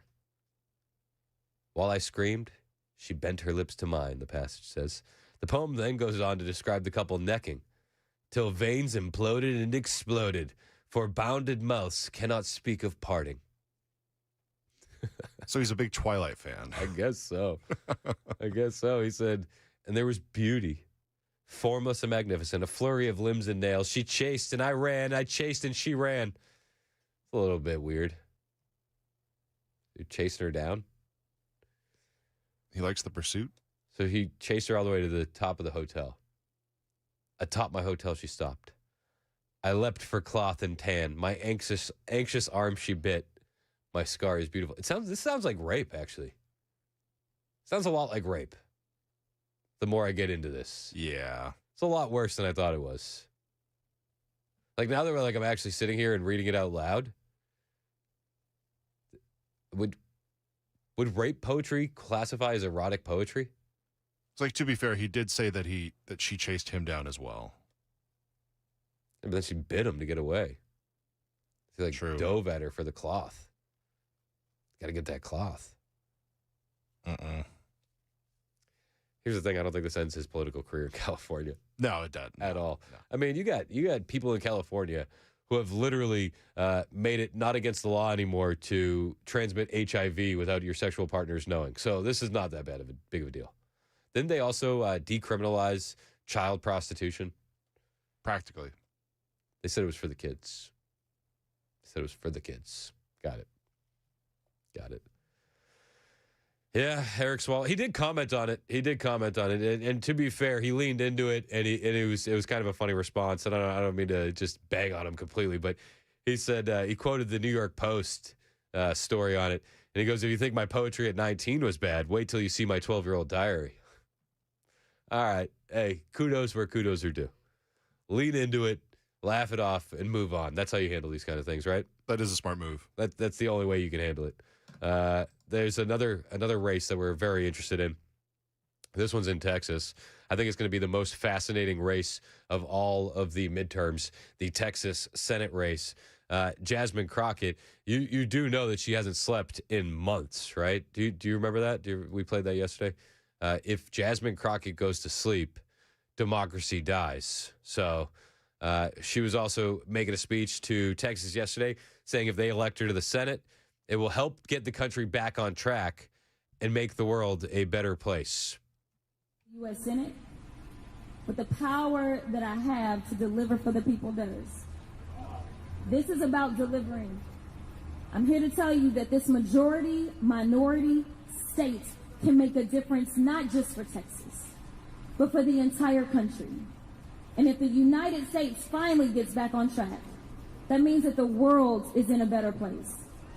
Do you know how many people are looking at us and wondering what is happening in our country? We are a laughingstock right now, y'all. Are we, though? Are we? Seems like the economy's humming along, moving in the right direction, getting better. We're respected on the world stage again. Our enemies fear us. Our allies are paying their fair share. We got Marco Rubio just delivering a barn buster of a speech over the weekend in Munich, not backing down from anybody. They might be looking at us and going, what is going on right now? But I don't think it's because they're laughing at us. Not in the least bit. That's Jasmine Crockett. Before we get to the midterms, we're going to have to reopen the government. That shutdown is still going on. Rep. Adelita Grijalva has blamed Republicans for the government shutdown that she voted for. She also calls for dismantling ICE, which has helped deport 650,000 illegal aliens, not to count the self-deportations. But she's big fan of dismantling ICE. Now, aligning ICE standards with those of other law enforcement agencies is the absolute minimum that should be done. But that's just the start. I have zero confidence that ICE will operate in good faith under this administration, which is why I believe it should be completely overhauled and dismantled. You got to dismantle it. This is actually the only talking point that leftist voters approve of. You understand that, right? Dismantling ICE is the only way that things are going to be resolved. That's it. That's it. In fact, Hakeem Jeffries was on Joy Reid's podcast. And this is like a friendly interview. And on this podcast is also Wajahat Ali, who's a contributor here. And this is a Democrat who goes at Hakeem Jeffries for failing to lead the charge of abolishing ICE. This clip is it's something special because Hakeem Jeffries was not ready for this at all. And he gets irate when he's pushed on this question. People are asking themselves, why are we, our taxpayer dollars, paying for masked, lawless men to terrorize our communities, kidnap people, take children, and kill Americans? So I ask you, and I'm doing following up to Joy, because I want an answer to this. You said you want to rein in ICE. I'm talking about the long term now. Why not lead and say abolish ICE? Because what you're telling us is you want our taxpayer dollars to pay for a lawless, masked, armed agency to continue terrorizing our cities. And I'm trying to figure out how you, as a leader, can be telling Americans that their taxpayer dollars should be going to ICE. Now, before we get to the unhinged lunatic response of Hakeem Jeffries, it's important to point out that they're not disappearing people off the streets. They're not rounding up kids. It's quite the opposite. The individuals that they're going after are gang members, murderers, rapists, child rapists, fraudsters. We can go on and on and on. Oh, but only 14% have been involved in violent crimes. Sure, pal. Sure. 70% of the illegal aliens that have been arrested have a criminal record of some sort besides just crossing the border illegally. And in some of these cases where they're saying, oh, ICE detained the 5-year-old. No, and you know that's not what happened. The illegal alien father fled on foot and abandoned his 5-year-old. Dad of the year. And it was the ICE agents that took the kid to McDonald's to try and help him calm down and played all of his favorite songs on their cell phones. It's important to repeat the truth so that way people remember it. But Hakeem Jeffries gets absolutely confronted by a radical leftist, and I think this is a good thing. Make no mistake about it. These politicians do need to be confronted by their own radical base.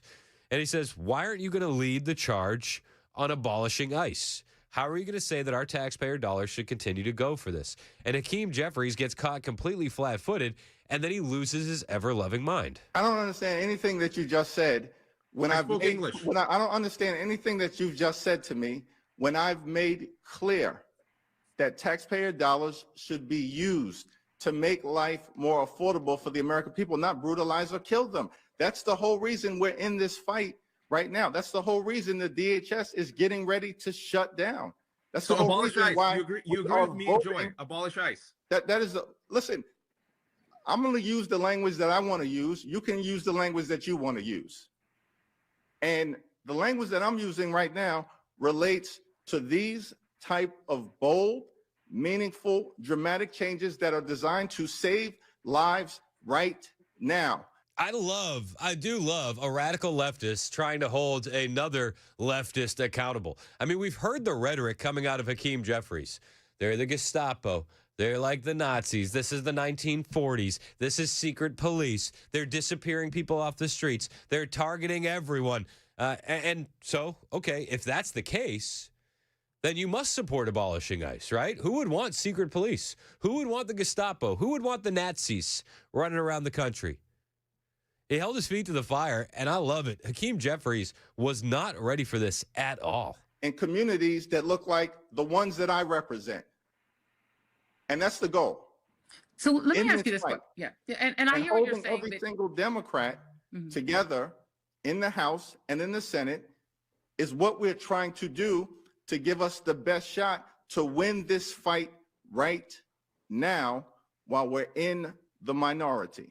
Yeah, well, best of luck to you. He wasn't expecting to get ambushed, clearly, but he's got to defend his positions.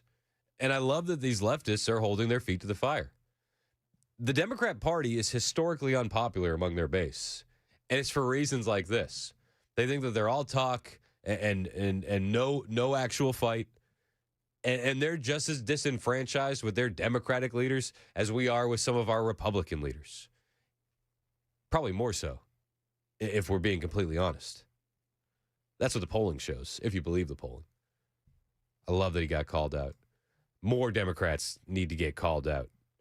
Dan Goldman, just yesterday, I caught a clip of him where he was saying, Republicans are fascists, and the shutdown that we're dealing with DHS is all of their fault. Yada, yada, yada. Dan Goldman doing his song and dance. I wish somebody would hold Dan's feet to the fire. Abby Phillips on CNN didn't have the stones to. Nobody wants the shutdown. But, Republicans consistently think that because they have a majority, they can do whatever they want. Well, if you're funding the government, you need Democrats. And if you're going to need Democrats, you need to work in a bipartisan way. And so it's just unacceptable what we're seeing with ICE. And rather than get into the political tit for tat, we're standing on the principle of democracy, of American values, of not this authoritarian fascist regime. Authoritarian fascist regime. Please, sir, tell me what has been the authoritarian fascist things that this regime has done. By all means. It's insane. It's always insane with these leftists. Abby Phillips had no pushback, doesn't hold his feet to the fire. They're extreme in their rhetoric, but then they sit on their hands and they don't do anything for the radical leftists in their base, which infuriates them, which is good for us long term. We'll talk a little bit more about the government shutdown on the way. ICE agents are still under full-on assault. The assaults against ICE officers have gone up 1,300% in recent months. It's insane. And you still have senior leadership in the Democrat Party absolutely demonizing them. Barack Obama over the weekend in Munich said ICE agents are exhibiting rogue behavior. Rogue behavior. I'll bring you that clip on the way as well. It's 10:51. This is Super Talk 99.7 WTN. The news doesn't end when the story breaks. It starts here. Super Talk 99.7 WTN opens the conversations to you on all the issues. Join the conversation on Super Talk 99.7 WTN. Hey, what's up? It's Chris Hand here for my friends at Zero Res Nashville. I got 4 kids, 2 dogs. You can only imagine what my floors go through. When we got the rain coming in last week, you know what we got in the house? We got mud. And this is the stuff that, I'd be like, oh my gosh, what are you guys doing? I tell you to take the shoes off in the garage. I don't even get frustrated anymore. I'm just like, okay. I look at the wife, and I'm like, we need to call. She's like, Zero Res. I said, yes. They clean with their exclusive ZR water. She's like, are you doing the commercial? I said, I am. She's like, you don't have to. I've heard the commercial. I said, no. It's the Maha of carpet cleaning. She said, Chris, please stop. I said, I'm not going to stop. I'm already halfway through it. No soap, no residue, no harsh chemicals. It's the Maha of carpet cleaning. She said, okay, I get it. I said, are you going to call him? She's like, I'm on the phone. I said, thank you. When Zero Res gets done with my house, the carpets are going to look insanely clean. The dogs, the kids, they can all roll around the carpet. We don't have to worry about what's in the fiber. They don't stop at carpets. They do air ducts, tile, rugs, upholstery, the works. If you need to clean up the floors in your house, you need to call Zero Res. 615-535-9376, 615-535-9376, or book online, ZeroResNashville.com.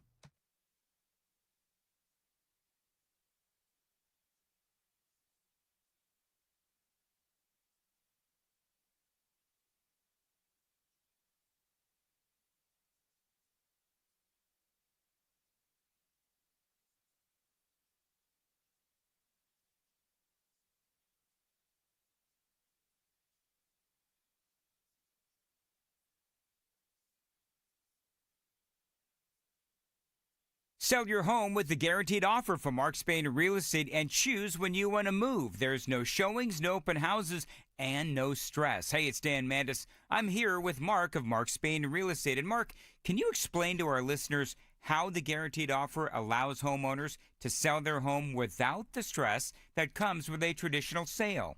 The Mark Spain Real Estate Guaranteed Offer eliminates the hassle of a traditional home sale by no showings, no open houses, no lock boxes. It's really a very simple process. We bring you a strong cash offer. You close in as little as 21 days, and you don't have all those crazy contingencies and crazy hurdles to overcome with a traditional home sale. Thank you, Mark. Mark Spain Real Estate has been serving families for 30 years, and they've helped over 72,000 satisfied clients. Don't wait for your home to sell. Choose when you want to move and close with confidence. Call them at 855-299-SOLD or go to markspain.com to get a guaranteed offer on your home today. That's markspain.com and start packing.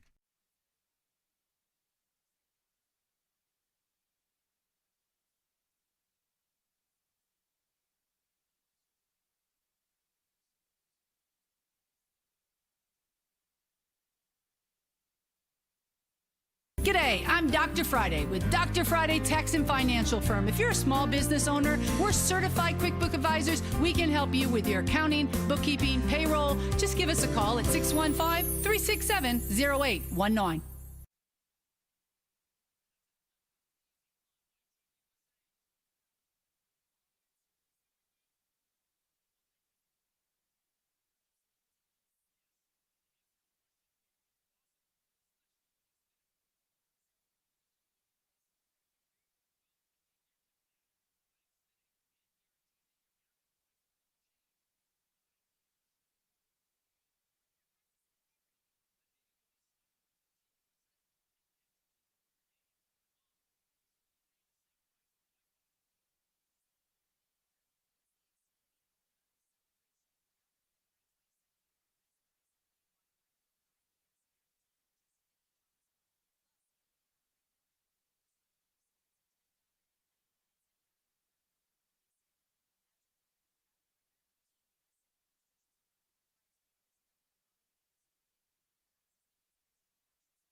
All right, drivers, if you are eastbound 24, I'm going to let you know you've got a 33-minute delay starting at Laverne because of some milling and paving work. You've got the right 2 lanes blocked, 24 eastbound there at Laverne.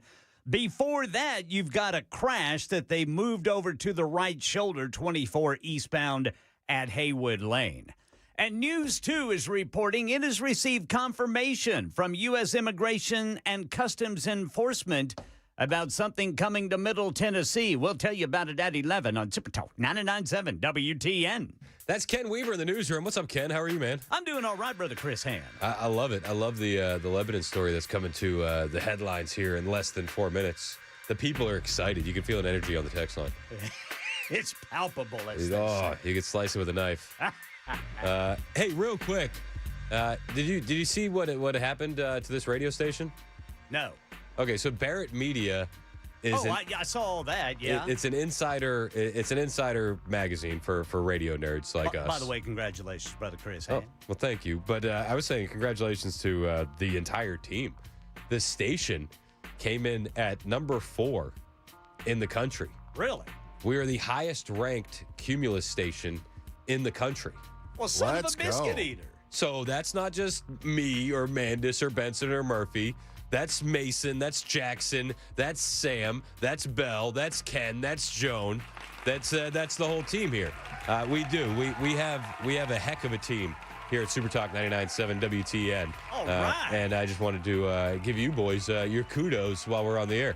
We're a bunch of 5 stars. Man, That's I tell what you we what. are. Tell you what. And now we got goals. Like, if we can hit number 4. Imagine where we could be if we put some effort into this. Yes, sir. You know?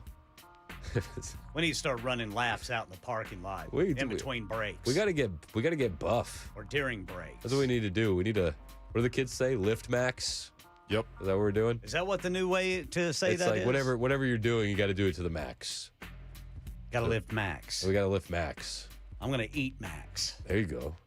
I do that already. I'm trying to lift less or eat less. Well, somebody called me out and said, always forgetting Jay Harper. Can't forget Jay Harper. Brother Jay Harper. And we can't forget Brian Wilson. That's one of the things that we're so blessed by. It's the deep bench that we have here at Super Talk. Plus, we also have the best audience on the entire planet. So thank you guys for listening and sharing and liking and subscribing. I say this all the time. It helps the radio station. Don't think that online metrics didn't go into this. It absolutely did. So find us on YouTube, find us on Rumble, hit like, hit subscribe, share the show with your friends.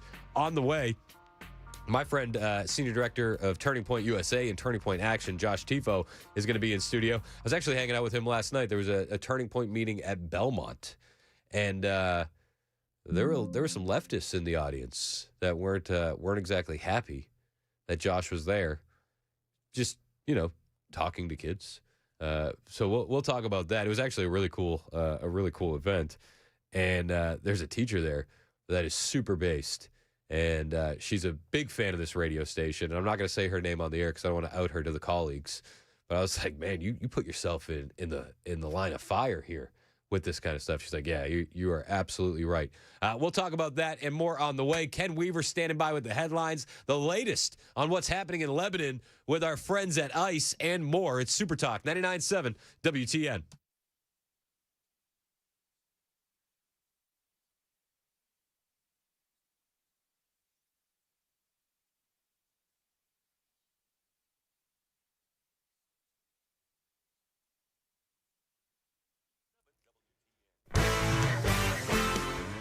O'clock on the dot. I'm Ken Weaver with your top stories. Again, drivers, I got to remind you, eastbound 24 is just a complete mess right now if you're south of Nashville. First, you've got a 13-minute delay due to a crash on the right shoulder at Haywood Lane. Then you've got a 44-minute delay due to road work. That's going to be 24 eastbound at Laverne. You might want to look for another route if your business takes you eastbound on 24 south of Nashville. Right now, News 2's reporting it has received confirmation from U.S. Immigration and Customs Enforcement. The agency has purchased a facility in Lebanon. Wherever the facility is located, it's going to need some upgrades. State Senator Mark Pody says he's pressed Wilson County leaders on that. Based on the size that we've heard it could be, there has to be the infrastructure to do it, whether you talk the water, the sewers, roads, whatever. So depending exactly where that facility is, and it's got to be zoned for the right thing as well. You can't just come in and put something where it's not zoned that way, and that would have to go through the Wilson County, and they just have not heard anything about this at all. ICE says the project could bring in more than 7,000 jobs, generate $830 million in economic impact, and add more than $137 million in tax revenue for Wilson County alone.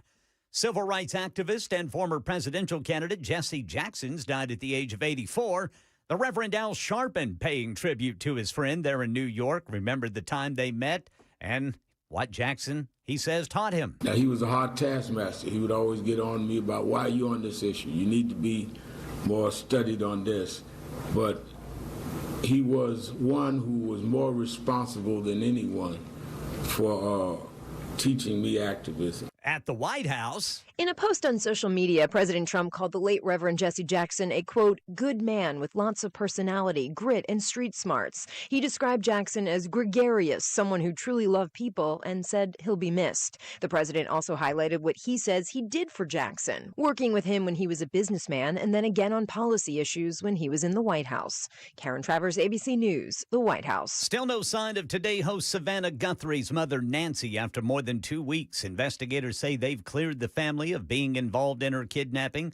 This as investigators say a person in security camera footage at Nancy Guthrie's front door may have bought equipment and clothing at Walmart. ABC News contributor and former FBI agent Brad Garrett says that could give investigators something to go on. If the person who bought the backpack that we see in the video, did he pay cash? Did he use a credit card? If he paid cash, there's not going to be the paper flow of when you and I charge things at the store.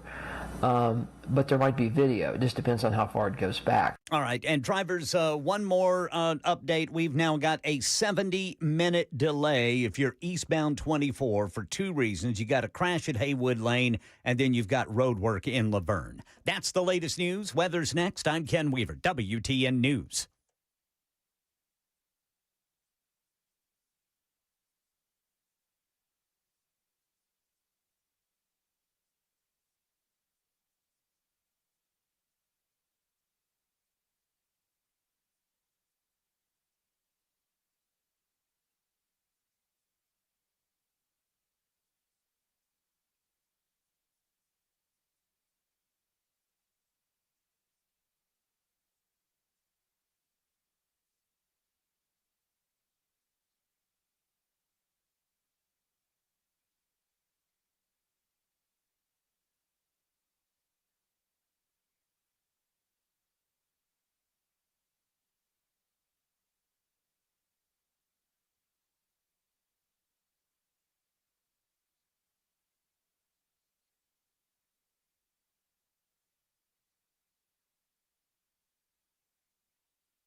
Hi, I'm Brian from 1-800-GOT-JUNK. Are you the magic people? We're here to make your junk disappear, ma'am.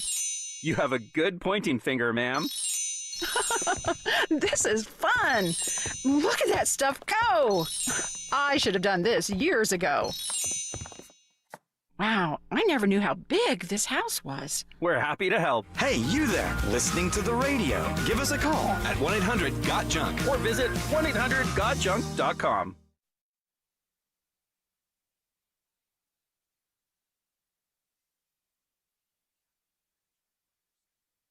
I'm WSMV4 First Alert meteorologist Stefano DiPietro. Increasing clouds today, warm this afternoon, upper 60s back near 70, but it comes with a gusty wind between 20 and 30 miles per hour. Tonight will fall to the 50s. The sky will stay cloudy. Tomorrow we'll keep that cloud cover throughout the day. It stays breezy, 20, 30 mile per hour gusts. We're near 70 again, maybe an isolated shower in the plateau. Most of us are dry. First Alert weather day's been issued for Thursday. Rounds of showers and storms in the morning, then again in the evening and overnight could produce heavy rain and gusty winds.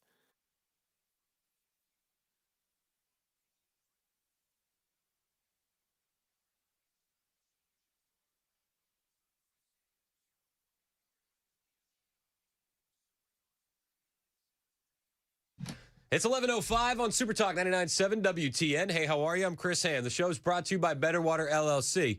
Water filtration systems, water softeners, betterwater.com. We got Josh Tifo in studio, Senior Director for Turning Point USA and Turning Point Action. Welcome back to the show, Josh. We're finally back to Tifo Tuesday. The schedule's been out of control the last month. It's been wild. You've been busy. You had a big event at Belmont last night, which was a huge success. which it felt like a full circle moment for me because I remember when Belmont wouldn't allow a Turning Point chapter on campus, and we had Maya Conrad in here to talk about that story. Now there is Turning Point on campus, and kids actually want to go to these events. Isn't that crazy? Well, not only do they have a Turning Point chapter, we had a standing room only event. So I loved the chapter there. I loved the questions. Of course, we had some of the nasty leftist questions, but I especially enjoyed that. We had some nasty questions about ICE. Yeah, but I thought the leftists that came, that's kind of like a good thing. At the end of the day, at least they're in there listening. And I thought you handled the rabid leftists with grace, and you didn't, smack them down. You were very kind and very polite, and you answered the questions. And they didn't really have much to say once you were done doing that. And at the end of the day, our goal should be to win them over. And yes, I understand the argument, especially when you're going up against remarkably vile ideas. If somebody's arguing for Nazism or pedophilia or wiping Israel off the face of the earth or whatever it may be, that's when you want to make an example of them, especially on camera, because you're making that argument to millions and millions of people who may be watching the video.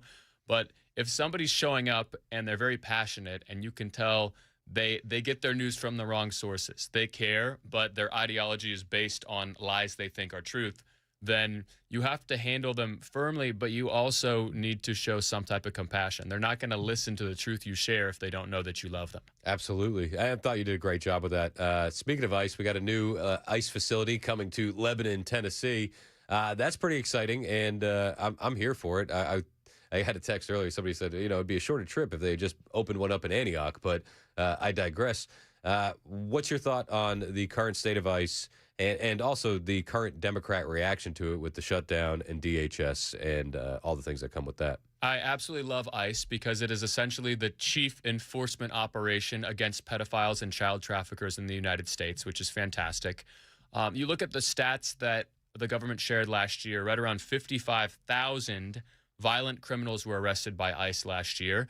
And it's easy for the left to attack ICE and say only 14% of the people they arrested are violent criminals. That's 55,000 violent criminals. And there's an important hidden reality behind that statistic. Those are 55,000 we know are violent criminals. They've been charged or convicted of rape or aggravated assault or murder. That's not factoring in all the ones who were dumped out of some South American prison and put in a caravan. Because let's be honest, if you're a South American dictator and you know that America wants to be the penal colony of the world, then why not dump your prison population into a caravan that goes up through Mexico and into the United States to get a bunch of free stuff? It makes a lot of sense. So ICE arrested 55,000 known violent criminals, probably arrested a lot more we don't know who committed horrible things in Guatemala or Honduras or Mexico. And Caroline Levitt made this point, I think it was last week, where she said, it would be a lot higher if you would classify some of these crimes as violent. They don't classify DUI as violent. They don't classify burglary. They don't classify distribution of child porn as violent. So if you were to loop those in, the real victims, real crimes, those numbers would be a lot higher than the 14% that they cite. This was Caroline Levitt last week. I've seen this CBS report floating around. There's a lot of liberal talking heads and pundits and Democrat elected politicians who think that this single story and these statistics and the way they are painted is somehow a shot at this administration. It is not. And let me correct the record. Number one, the Trump administration has been clear from day one that any illegal alien present in this country is subject to deportation. However, the priority, of course, is going after the convicted criminals, the worst of the worst, the murderers, the pedophiles, the rapists in this country. Interestingly, in the CBS story, what the Democrat talking heads on television are not saying is this line. Nearly 60% of ICE arrestees over the past year had criminal charges or convictions. And among that population, the majority of the criminal charges or convictions are for nonviolent crimes. Oh, well, what are nonviolent crimes, you ask? This has coincided with what DHS has been saying all along, that approximately 70% of illegal aliens arrested under President Trump have pending criminal charges and or prior convictions. And these so-called nonviolent crimes, drug trafficking, distribution of child porn, burglary, fraud, DUI, embezzlement, solicitation of a minor, and human smuggling. Now, solicitation of a minor doesn't count? If the left will tell you that words are violence, Couldn't you make the argument that distribution of child porn is violence at the exact same time? I mean, I look at those numbers and doing some quick math in my head. So if 14% is 55,000, then what's 70%? What is that, like 350,000? That's a lot of bad people ICE arrested last year. So I love ICE. Everybody who loves the rule of law should love ICE.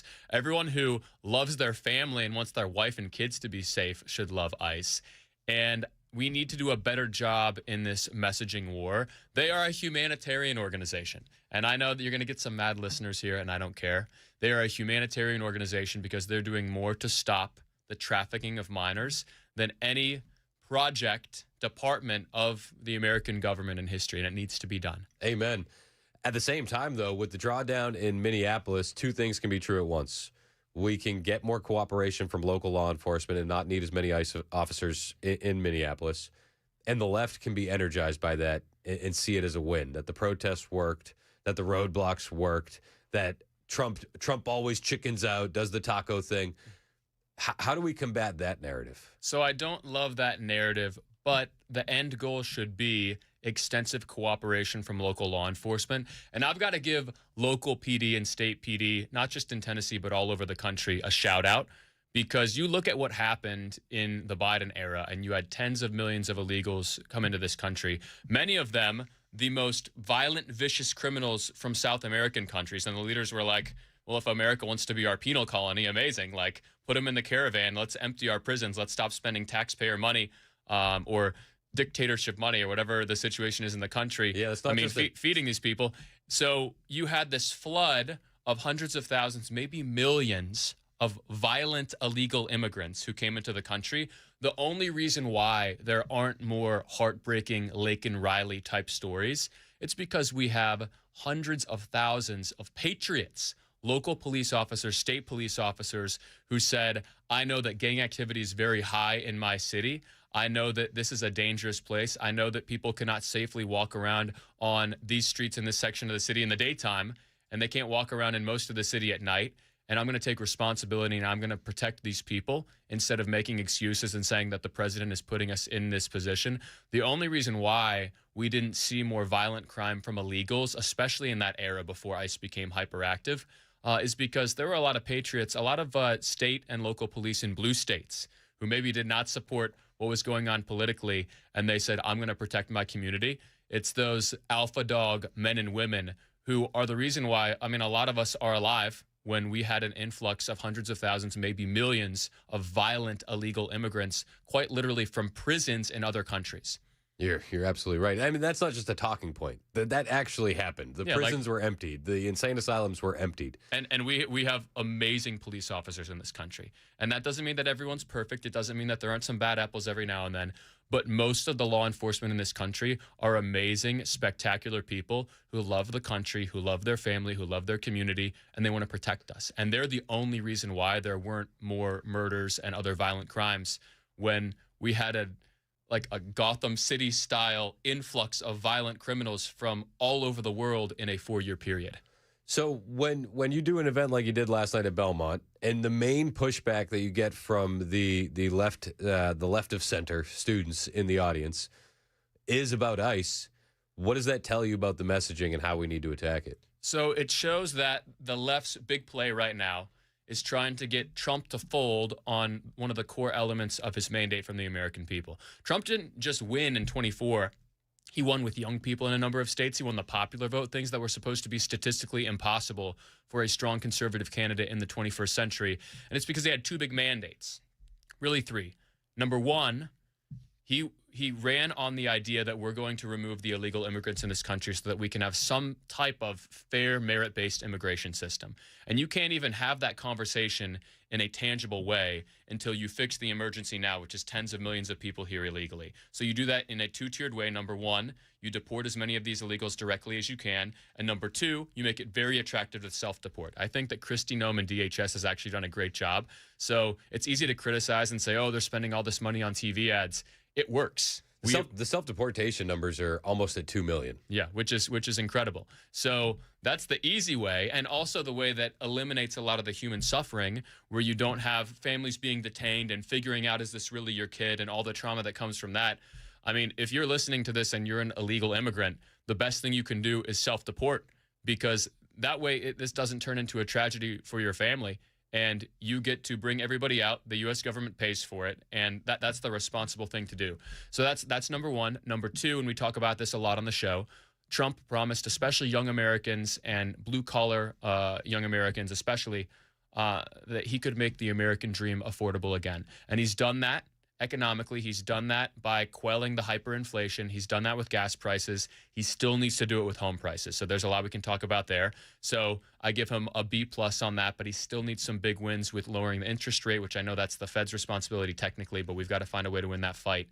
And you also look at the third, and he's done very well in this, but he's also been flexible as needed. Most Americans are fed up with the forever wars. This whole neoconservative idea that the American empire is just supposed to do whatever we want, and it's our responsibility to make sure that there's a president we like in some obscure country that most Americans have never heard of on the other side of the planet. It's completely insane. It's run by the military-industrial complex. A lot of people are making billions of dollars off of that bad ideology. Trump has done very well, and yes, he's had some adventurous international situations like Venezuela, but for Venezuela, that's justified because you're dealing with somebody who is one of the most powerful narco-terrorists in the world, who's already wanted, who's already been indicted by our U.S. legal system. So at the end of the day, we were serving a warrant so that we can bring him to justice for crimes that he has committed against the United States. So that's different, and we're not sending tons of troops there. We sent some very impressive young men there who I guess the rumor has it that they were playing Chief Keef in a helicopter as they were flying down. Just hilarious story. And they had energy weapons. Yeah, like, the discombobulator. Like Halo-style energy weapons. Which is insane. And I love that, number one, we captured one of the worst narco-terrorists in the world. Number two, the signal to every bad actor in the world was incredible, which is, if you mess with us, you could be next. And that is exactly what I want every bad guy in the world thinking. I want them thinking, if I cross the United States of America, I could be next. If you do that, you don't have to deploy troops because they're scared of you. Where is next? Is it Iran? You know, we have the Strait of Hormuz being closed today for military training by the IRGC. Is there going to be military intervention in Iran from the United States? I certainly hope not. There are conditions that could be met that could require brief, aggressive intervention, and I hope that it doesn't get there because I look back at Iraq and Afghanistan. The whole idea of nation building in a nation of men and women who do not hold Judeo-Christian values is completely insane. It's not going to work. It is a great way to just spend 10, 11, 12 years of money and human lives, but at a certain level, that's the point. The reason why we tried to nation build in Iraq and Afghanistan was because some people knew that it wasn't going to work, and they wanted an excuse to spend all that money. They wanted an excuse to build up the military. They wanted an excuse to politically run on how we're fighting terrorism as if it's this nebulous dragon we don't really understand and can't define. I hope that we don't get mired in a midterm or long-term conflict in Iran. But at the end of the day, even when public sentiment is very much against international intervention, as it should be, sometimes you've got to be the president of the United States and you got to say, send the boys into Venezuela. And that's what Trump does. I trust Trump. I do as well. The Iran stuff does make one bite their nails, and it would feed a lot of the conspiracies online that this country is controlled by another country if we were to go into a long-term conflict. That's some of the narratives that you're battling on college campuses. What do you do to push back against that? So the most important thing to do on specifically the Israel issue is tell the truth spiritually, but also geopolitically. So as Christians, we should care that I'll argue that it's not just Islam, it's the devil. The devil's been trying to wipe out the Jews, and ever since the reestablishment of the nation of Israel for many, many, many, many, many years. And we should care because they're an important ally. We don't want them to be wiped off the face of the earth, as most of the Islamic world wants. But that also doesn't mean that they're the 51st state. And I know so many people who say, Israel is just another one of the bad nations like the other Middle Eastern countries, which it's not. They do tons of intel sharing. They do a lot of things to help us. It doesn't mean they're perfect. Doesn't mean they always help us, but they usually do. They're an important geopolitical ally. They're not an all-important geopolitical ally. But at the same time, we don't treat them like other nations in the region because they're obviously not. They have some semblance of capitalism and freedom and democracy. And you look at the way that they are governed, and it's a whole lot better than the nations around them. We'll just put it that way. So it's a natural geopolitical ally. But a lot of people make the false equivalence that because as Christians, we don't want Satan to wipe out the Jews, which he's tried many times. He tried with the Holocaust. You look specifically at what Hitler did. It made no sense for him to just say, hey, so I know we're focusing all of our energy on trying to conquer all of Europe and then eventually the world, but actually let's spend a ton of our energy just trying to wipe out this ethnicity because I just don't like them. Instead of spending our money building more aircraft carriers, instead of spending our money building more planes, let's build a bunch of camps so that we can like round up all the Jews and kill. It makes no sense. It was actually against his own self-interest in the war. So there was something spiritual there. Satan was messing with him and trying to get him to wipe out the Jews. So as Christians, we should do everything we can to make sure Satan does not accomplish that mission. But switch hats. Think about being president of the United States. He needs to make decisions like he's not the head of the church. He's the head of the United States of America. All of his decisions need to be America first. And he needs to decide how much should I work or not work with this nation as an ally of the United States. He needs to make a judgment call based on how it's going to serve the interest of me and you and the American people who are working hard and trying to build a life. And here's the core of this. So the reason why overt anti-Semitism is just becoming super popular, especially in the young right, is because there's a lot of us who are working super hard and we can barely make ends meet. And when I say we, I'm talking young America. And we have no idea how we're going to build a home. There's a lot of confusion about the future of AI optimization. We're in college. We don't even know if there's going to be a job at the end of the road. Right. I mean, a lot of doom and gloom. And then you hear about the United States sending a ton of money to another country. It makes no sense. I don't care if you think that Israel should be an important geopolitical ally or not. We shouldn't be sending them any money. We have a catastrophic amount of national debt, tens of trillions of dollars. So I don't care if you're the biggest Israel fan in the world. If you are a responsible United States politician, you should not be for sending the money. Amen. I mean, I think there's 190-something countries in the world, and we give aid to 170 of them. Yeah, we should give aid to 0 of them. I'm with you 1,000%. We got Josh Tifo in here, Senior Director for Turning Point USA, Turning Point Action. On the way, I want to talk about the events that transpired yesterday in Pawtucket, Rhode Island at that hockey rink. I was looking at it, it feels like it's spiritual warfare. And I also want to talk to you about the Epstein ties to the transgender movement here in America. All that and more on the way. 11:23, Super Talk, 99.7 WTN. Nashville's Morning News with Dan Mandis. You know, I got to say, the crazier these Democrats look, the better our chances in the midterms. So far, if you're counting, they've taken the side of Tren de Aragua, Nicolas Maduro, and the drug cartels. TDS on full display. Nashville's Morning News with Dan Mandis. Weekdays from 5 to 9 a.m. and streaming on the Super Talk 99.7 WTN app.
If you don't recognize the person in the mirror, and if diet and exercise are not working like they used to, Edge Peptide Therapy can reignite your metabolism. Lose weight and keep it off. Compounded weight loss peptides and hormone balancing are done right at Edge. They're your exclusive Nashville area peptide specialists, sourcing from the best U.S. FDA certified compounding pharmacies. At Edge, your consultation fee of $250 is waived with your initial order. Restore and thrive. Call 615-724-1878. Online at edgepeptide.com.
All right, we're sitting around a 70-minute delay right now, eastbound 24, for two reasons. You've got a crash there at Haywood Lane, then you've got road work at Laverne. Whites Creek, we've got road work 24 westbound, and in Columbia, in Murray County, we've got bridge inspections and road work impacting both directions of 65 between exit 46 and exit 53. And ICE confirms a new detention facility in Middle Tennessee. This story and more coming up at 11:30 on Super Talk 99.7 WTN. That's Ken Weaver in the newsroom. My name is Chris Hand. Show's brought to you by Better Water LLC. Could you imagine sneaking out for your lunch break and then being stuck in 70 minutes of traffic on 24, like you only needed to go like 2 exits? Sounds fun. There might be some people out there right now who are thinking, I'm going to go sit on 24 instead of going back to work. Yeah, you know what? I think I'm gonna take a drive down 24. Yeah. Hey, I don't blame him. I don't blame him. We're going to talk about the ice rink shooting that happened in Pawtucket, Rhode Island yesterday. On the way, we got Senior Director of Turning Point USA, Turning Point Action, Josh Tifo in here. This is how the scene sounded at the ice rink in Pawtucket.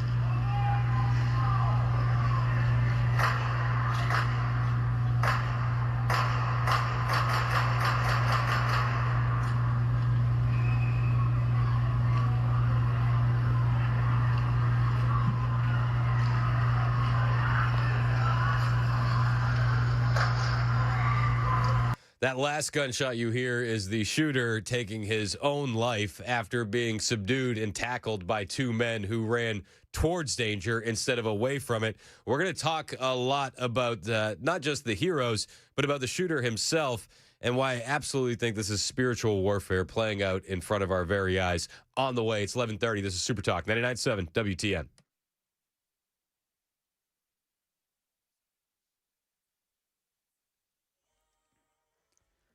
I'm Ken Weaver with your top stories. Got the full forecast coming up in 5 minutes. Right now in Middle Tennessee, Channel 4 says Immigration and Customs Enforcement confirms it has purchased a site in Lebanon for a new detention facility.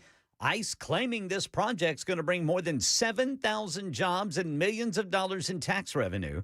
Civil rights activist and former presidential candidate Jesse Jackson, who had battled Parkinson's disease since 2017, has died at the age of 84.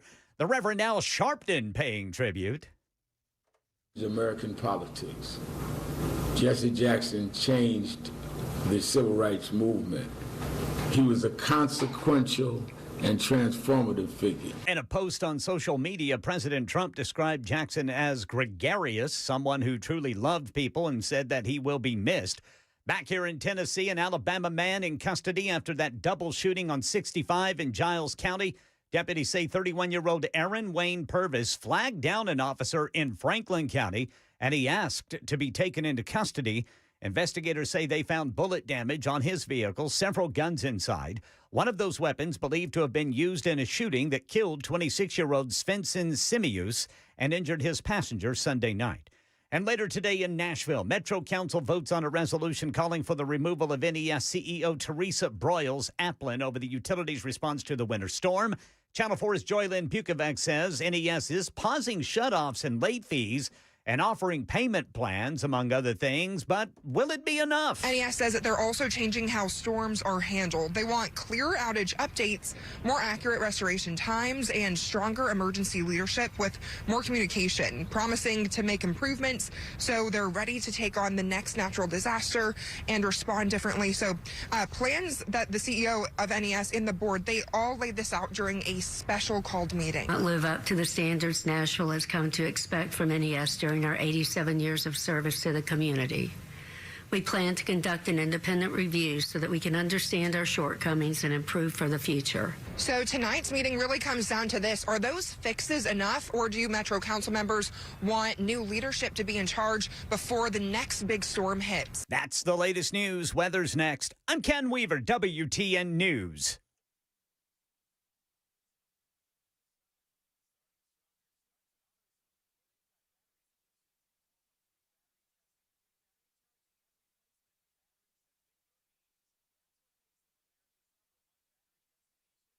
Get in the zone. Zone. Hey, what's up? It's Chris Hand here for my friends at the Wellness Institute of Nashville. Let me ask you a question. How long have you been living with that pain in your life? I ask people this all the time, and if it's more than a couple weeks, you need to talk to somebody. Some people have been living with this pain for years, and they don't know that the solution is in their own backyard at the Wellness Institute of Nashville. It doesn't matter what you're dealing with. Back pain, neck pain, sciatica, slip disc, herniated disc, spinal stenosis. Maybe you got numbness or weakness in your hands or feet, and you think it's just part of getting older, but it doesn't have to be. You see, with the Wellness Institute of Nashville, they are the first and only clinic in Tennessee with a new non-surgical spinal decompression technology, and for 2026, it's 47% off. Dr. Mitch is an absolute innovator, and he's working on what could be the #1 machine in the world. These guys offer robotic lasers, anti-gravity machines, cryotherapy, and the HydroWave. This is a machine that is going to stimulate your stem cells for real cellular healing. During your consultation, you'll get full exam, x-rays if needed. You bring your MRI, and Dr. Mitch will map out in real time a plan for you to end your pain. It all starts with a phone call. 615-246-5009, 615-246-5009, or find them online, painisbad.com.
It's 11:37, Super Talk 99.7 WTN. Hey, how are you? I'm Chris Hand. Show's brought to you by Better Water LLC, water filtration systems, water softeners, betterwater.com. We're in studio with the Senior Director for Turning Point USA and Turning Point Action, my friend and yours, Josh Tifo. Welcome back to the show, Josh. The shooting yesterday at the ice rink in Pawtucket, Rhode Island, absolutely chaotic scene. We played the audio momentarily a moment ago, and we're going to play it here again.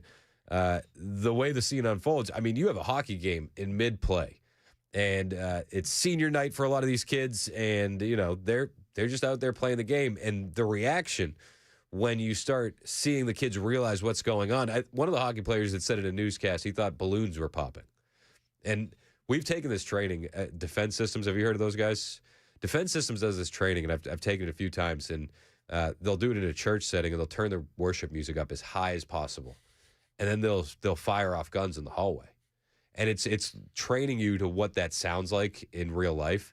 And some of these people knew what was happening in real time. These kids, though, I mean, they're like, it took a second to click, and the scene was absolutely chaotic.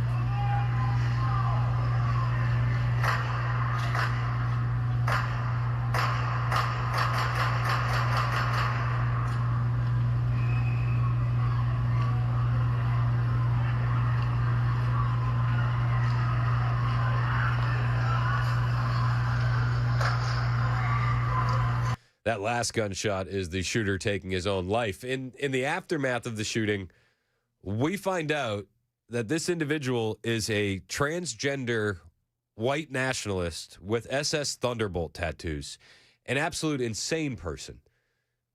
Why did it have to get to this point? Why weren't there strong men that said, I don't know if you belong here, pal? Well, it's because we are socially pressured in this country to accept anybody who's part of the LGBT mafia. That's the reality.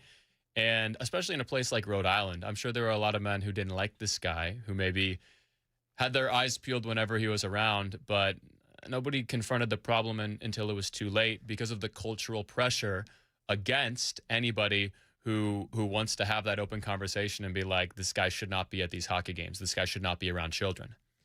He had SS Thunderbolt tattoos on him. So they looked past the blatant racism and accepted the identity as a transgender woman.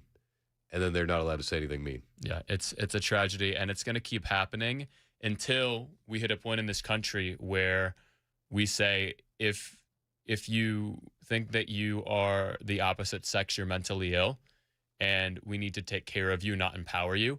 Until we get to that point, you're going to see violence like this continue. It breaks my heart. And I'm going to go on a little bit of a rabbit trail.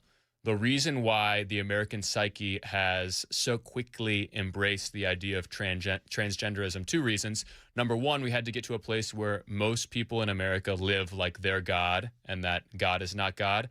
Because if there is not a God who made male and female, as we see in the book of Genesis, then we get to decide who's male and female. So that's actually the same foundational reason why abortion has become accepted in the American psyche. If most Americans really believe deep down inside that they are God and not God, then it is okay for us to decide when life begins. So the Bible says in Psalms that God knitted us together in our mother's womb, but if he's not the real God and I'm the real God, then I get to decide when life begins. But another reason, and this is very controversial, but we should dive into it, a reason why transgenderism was adopted so quickly in the American psyche was modern feminism. So the idea that there is no real distinction between male and female paves the road towards quite literally trying to change from male to female and female to male. If God did not make men and women differently, if he didn't make us different biologically, if he didn't give us different desires, if he didn't give us different roles, so all you liberal theologians are screaming, he gave us different roles, go read Ephesians 5, it's part of the Word of God, then it's okay to just say, I mean, men can be women and women can be men because there's no real distinction anyway. Modern feminism removed the guardrails and transgenderism just blew up everything. But modern feminism paved the way for transgenderism. So you get this guy coming in, and there are text messages now going around. The hockey community's tight-knit, just like any community would be, the football community, the baseball community. You end up knowing everybody, right? So you're seeing these text messages leak, and one of them said, this is him, and it's a picture of the shooter. He said, I played hockey with his son, who's one of the victims he shot at. He killed his young daughter, shot his ex-wife, and someone else at his other son's senior night. Psychopath used to come to games dressed like a woman one day and lifting dumbbells, pacing back and forth the next. I have such a hard time wondering why, as a society, nobody was there to call out this abnormal behavior beforehand. Because he was part of a protected class in American culture. If you're part of the LGBT mafia, they can't say you're mentally ill. They can't say that you're evil, because fundamentally this is an evil man. There's demonic stuff happening here. And it makes me think of, really throwing it back, when Elijah was fighting Ahab and Jezebel back in the Old Testament. If you study the ancient history around Queen Jezebel, she had all these weird trans priests. They had this big national celebration of all this strange sex stuff and the idea of transgenderism, men pretending to be women and women pretending to be men. This is deeply demonic. And we have to be able to call a spade if we want to deal with this in American culture, and actually see an amazing pathway towards all the ridiculous abortion and transgenderism stuff being driven out of the American psyche. And it has to be done partially politically. It needs to largely be done by the church, but secondarily, it can be done politically. So if we, now putting the political hat on, if we win the 2028 election, that means that we're going to control the 2030 census, which means that we can make sure that illegals are not counted. So that will have a seismic effect and bring a heavy weight of electoral power down to a lot of the southern states, to various conservative states throughout the nation. Essentially, it takes a huge chunk of the electoral power away from Illinois and California and New York, because we can assert that illegals are not counted there. So if that happens, we're in an amazing position to win in 32 and 36. And the only way the Democrats begin to compete nationally again is they have to jettison the fringe issues. They have to jettison the trans issue. They have to jettison the celebration of abortion, a lot of the LGBT issues, and they have to focus on more of an economic populism. So if all those things happen, we can return to a 90s, 2000s style of politics where you have two dominant parties who disagree on international policy, disagree on economic policy. But at the end of the day, you can be friends with them because they don't believe evil, weird, freaky stuff. And it makes me think of one of the questions I answered at Belmont last night. There was a very smart young man who asked why it felt like we have this impossible to deal with divide. One chunk of the country here, one chunk of the country there. And I laid it out. I said the reason why we have what feels like two nations within one is because one party believes that it's okay to cut the parts off of an 11, 12-year-old boy. You have one party that celebrates abortion and puts a van outside of the DNC and shouts out how many babies they killed. And then you have one party who thinks that that's despicable. There's no coexisting. There's no negotiating. Either one set of ideas wins in American culture or the other set of ideas wins in American culture. Because when you're dealing with overtly demonic stuff, killing children, transing children, either they win or you win. There's no middle ground. There's no negotiation. So if we want to have peace in American culture again, we have to drive this stuff out of American culture. And we can do that. We can do that by winning in 2028, by making sure illegals are not counted in the census, and we will fundamentally change the Democrat Party, because if they want to compete ever again, they're going to have to get rid of the weird, evil stuff. Does that lose their base? Because their base seems like they're already flaking on the left. I saw a clip, and I'll play it for you. It was Joy Reid had Wahajat Ali on the show and Hakeem Jeffries. And Hakeem got absolutely railroaded by Wahajat because he accused him of failing to lead the charge to abolish ICE. And it feels like the left is already eating their own. Let me play this clip for you. People are asking themselves, why are we, our taxpayer dollars, paying for masked, lawless men to terrorize our communities, kidnap people, take children, and kill Americans? So I ask you, and I'm doing following up to Joy because I want an answer to this. You said you want to rein in ICE. I'm talking about the long term now. Why not lead and say abolish ICE? Because what you're telling us is you want our taxpayer dollars to pay for a lawless masked armed agency to continue terrorizing our cities. And I'm trying to figure out how you, as a leader, can be telling Americans that their taxpayer dollars should be going to ICE. Before we get to Hakeem Jeffries, there's an important point to be made. If the rhetoric that you're pushing is that they're Nazis and they're the Gestapo and they're the secret police, well, naturally, you should want to get rid of that, right? So why wouldn't Hakeem Jeffries say abolish ICE? It's because he doesn't believe the rhetoric that he's spewing. Well, you're 100% correct. And may we not forget who one of the most effective presidents in American history was at removing illegal immigrants. It was Barack Hussein Obama. So it's very easy for the Democrats to snap back to focusing on the issues that win, because a lot of Democrats, they take their marching orders pretty easily. Whatever they're talking about on CNN, whatever the leading podcasters are floating, whatever the New York Times is putting on the front cover, it's easy to turn that ship.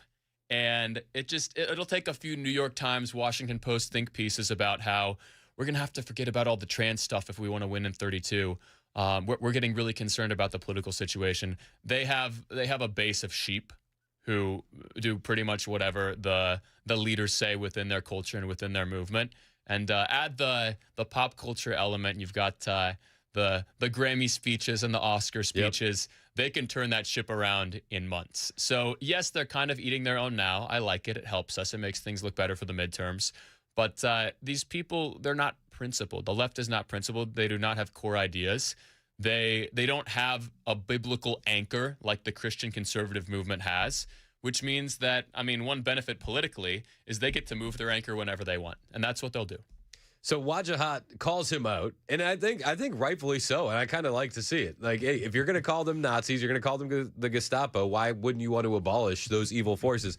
Hakeem Jeffries loses his ever-loving mind because he thinks that this is a friendly interview. I'm on the Joy Reid show, and he gets caught flat-footed here and just starts yelling.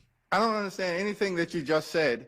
I don't understand anything that you've just said to me when I've made clear that taxpayer dollars should be used to make life more affordable for the American people, not brutalize or kill them. That's the whole reason we're in this fight right now. That's the whole reason the DHS is getting ready to shut down. That's the whole reason ICE. why you agree with me and Joy. Abolish ICE. Listen, I'm going to use the language that I want to use. You can use the language that you want to use. And the language that I'm using right now relates to these type of bold, meaningful, dramatic changes that are designed to save lives right now. He's got nothing. He's caught completely off guard by a guy who's supposed to be on his team, and all he can do is yell, and then he's like, okay, what was the last programming that I got? Oh, it was the affordability. That man is not Barack Obama. That's all I'm going to say. No, he's the Timu One word version. I got to say about Barack Obama, this is a hilarious story. So obviously did a lot of dark, evil things, but he was a very talented politician. I watched him convince a lot of Republicans he was going to unite the country. Obviously, he got in and did the opposite.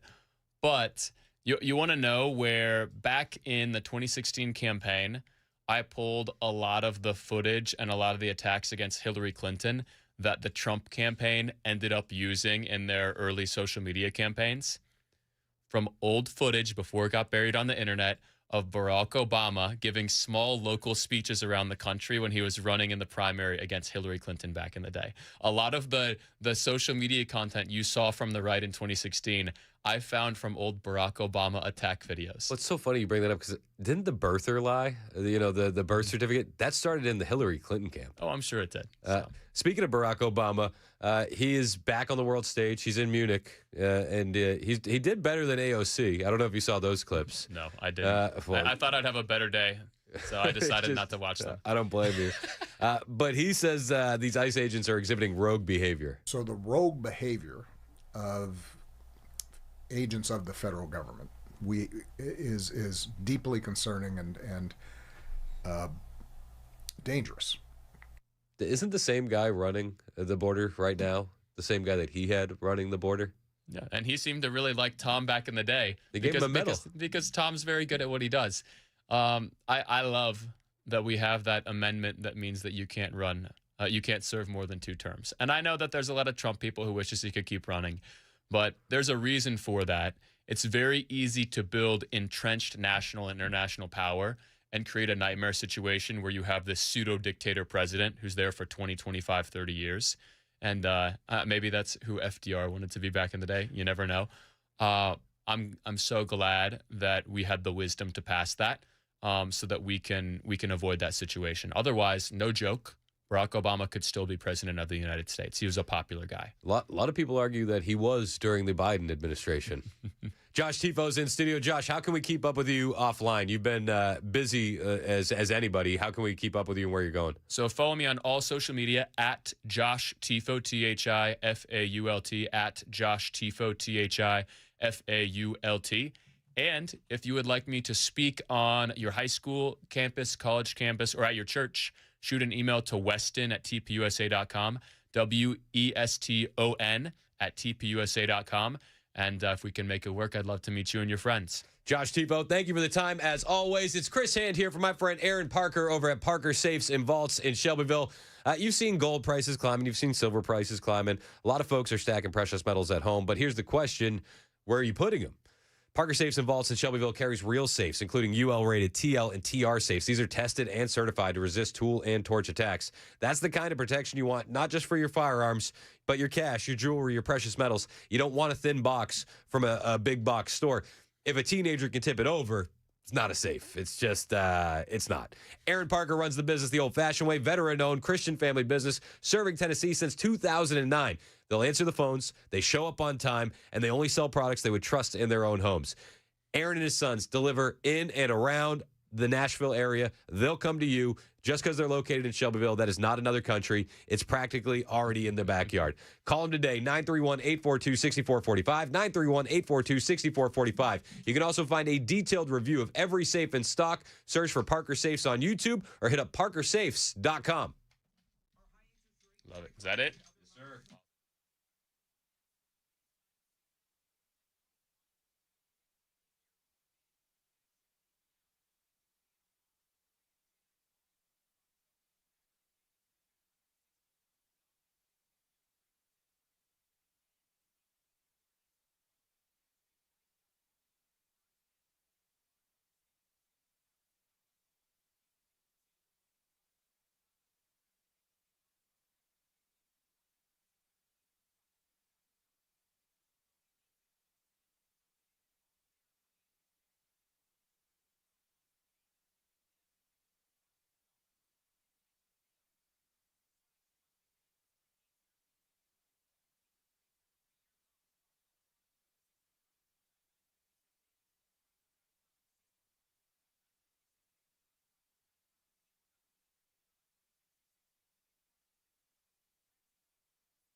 It's 11:57. Super Talk 99.7 WTN. I'm Chris Hand. Chad Benson's in studio. What's up? We were just looking at the picture of Roberta from the Pawtucket shooting. There was part Wonder Woman, part Nazi with the lightning bolts.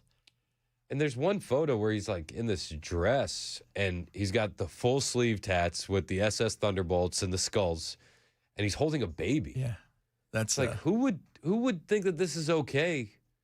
Yeah, there was a lot going on that was weird there.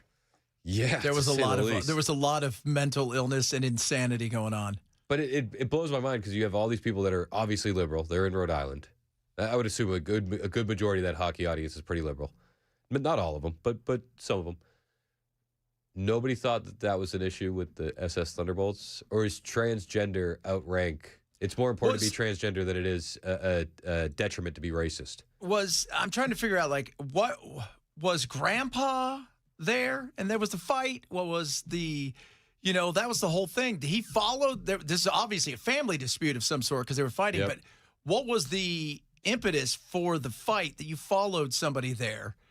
Because just, hey, mom, dad, whatever, don't show up. First of all, don't show up with your SS lightning bolts everywhere, even if you weren't trans. Well, there's text messages going around, and this guy was like, yeah, he would show up. One day he'd show up wearing a dress, and the other day he'd show up pacing with dumbbells. As you do. It's like, that's not a same person. That's a person who looked like, by the way, he was maybe taking some roids. Yeah. Absolutely insane. Insane. What are you talking about today? Oh, we're going to talk a little bit about I've got this soundbite from Mayor Freddie about the Acme Feed Company here and about their tax bills going up quite a bit, and they may have to close. And what Acme Feed and Seed? Yeah. And what Mayor Freddie said was deplorable itself. What did he say? He said, best of luck in your future endeavors? Basically, that's what he said. He said, well, sometimes businesses go out of business. Sometimes new ones come in. What a jerk. Just not getting just what we want, another Chili's. Yeah. Yeah, just so we're going to talk a bit about that, more alien stuff, all kinds of good stuff here. All right, Chad Benson's in next. It's 12 o'clock on Super Talk 99.7 WTN.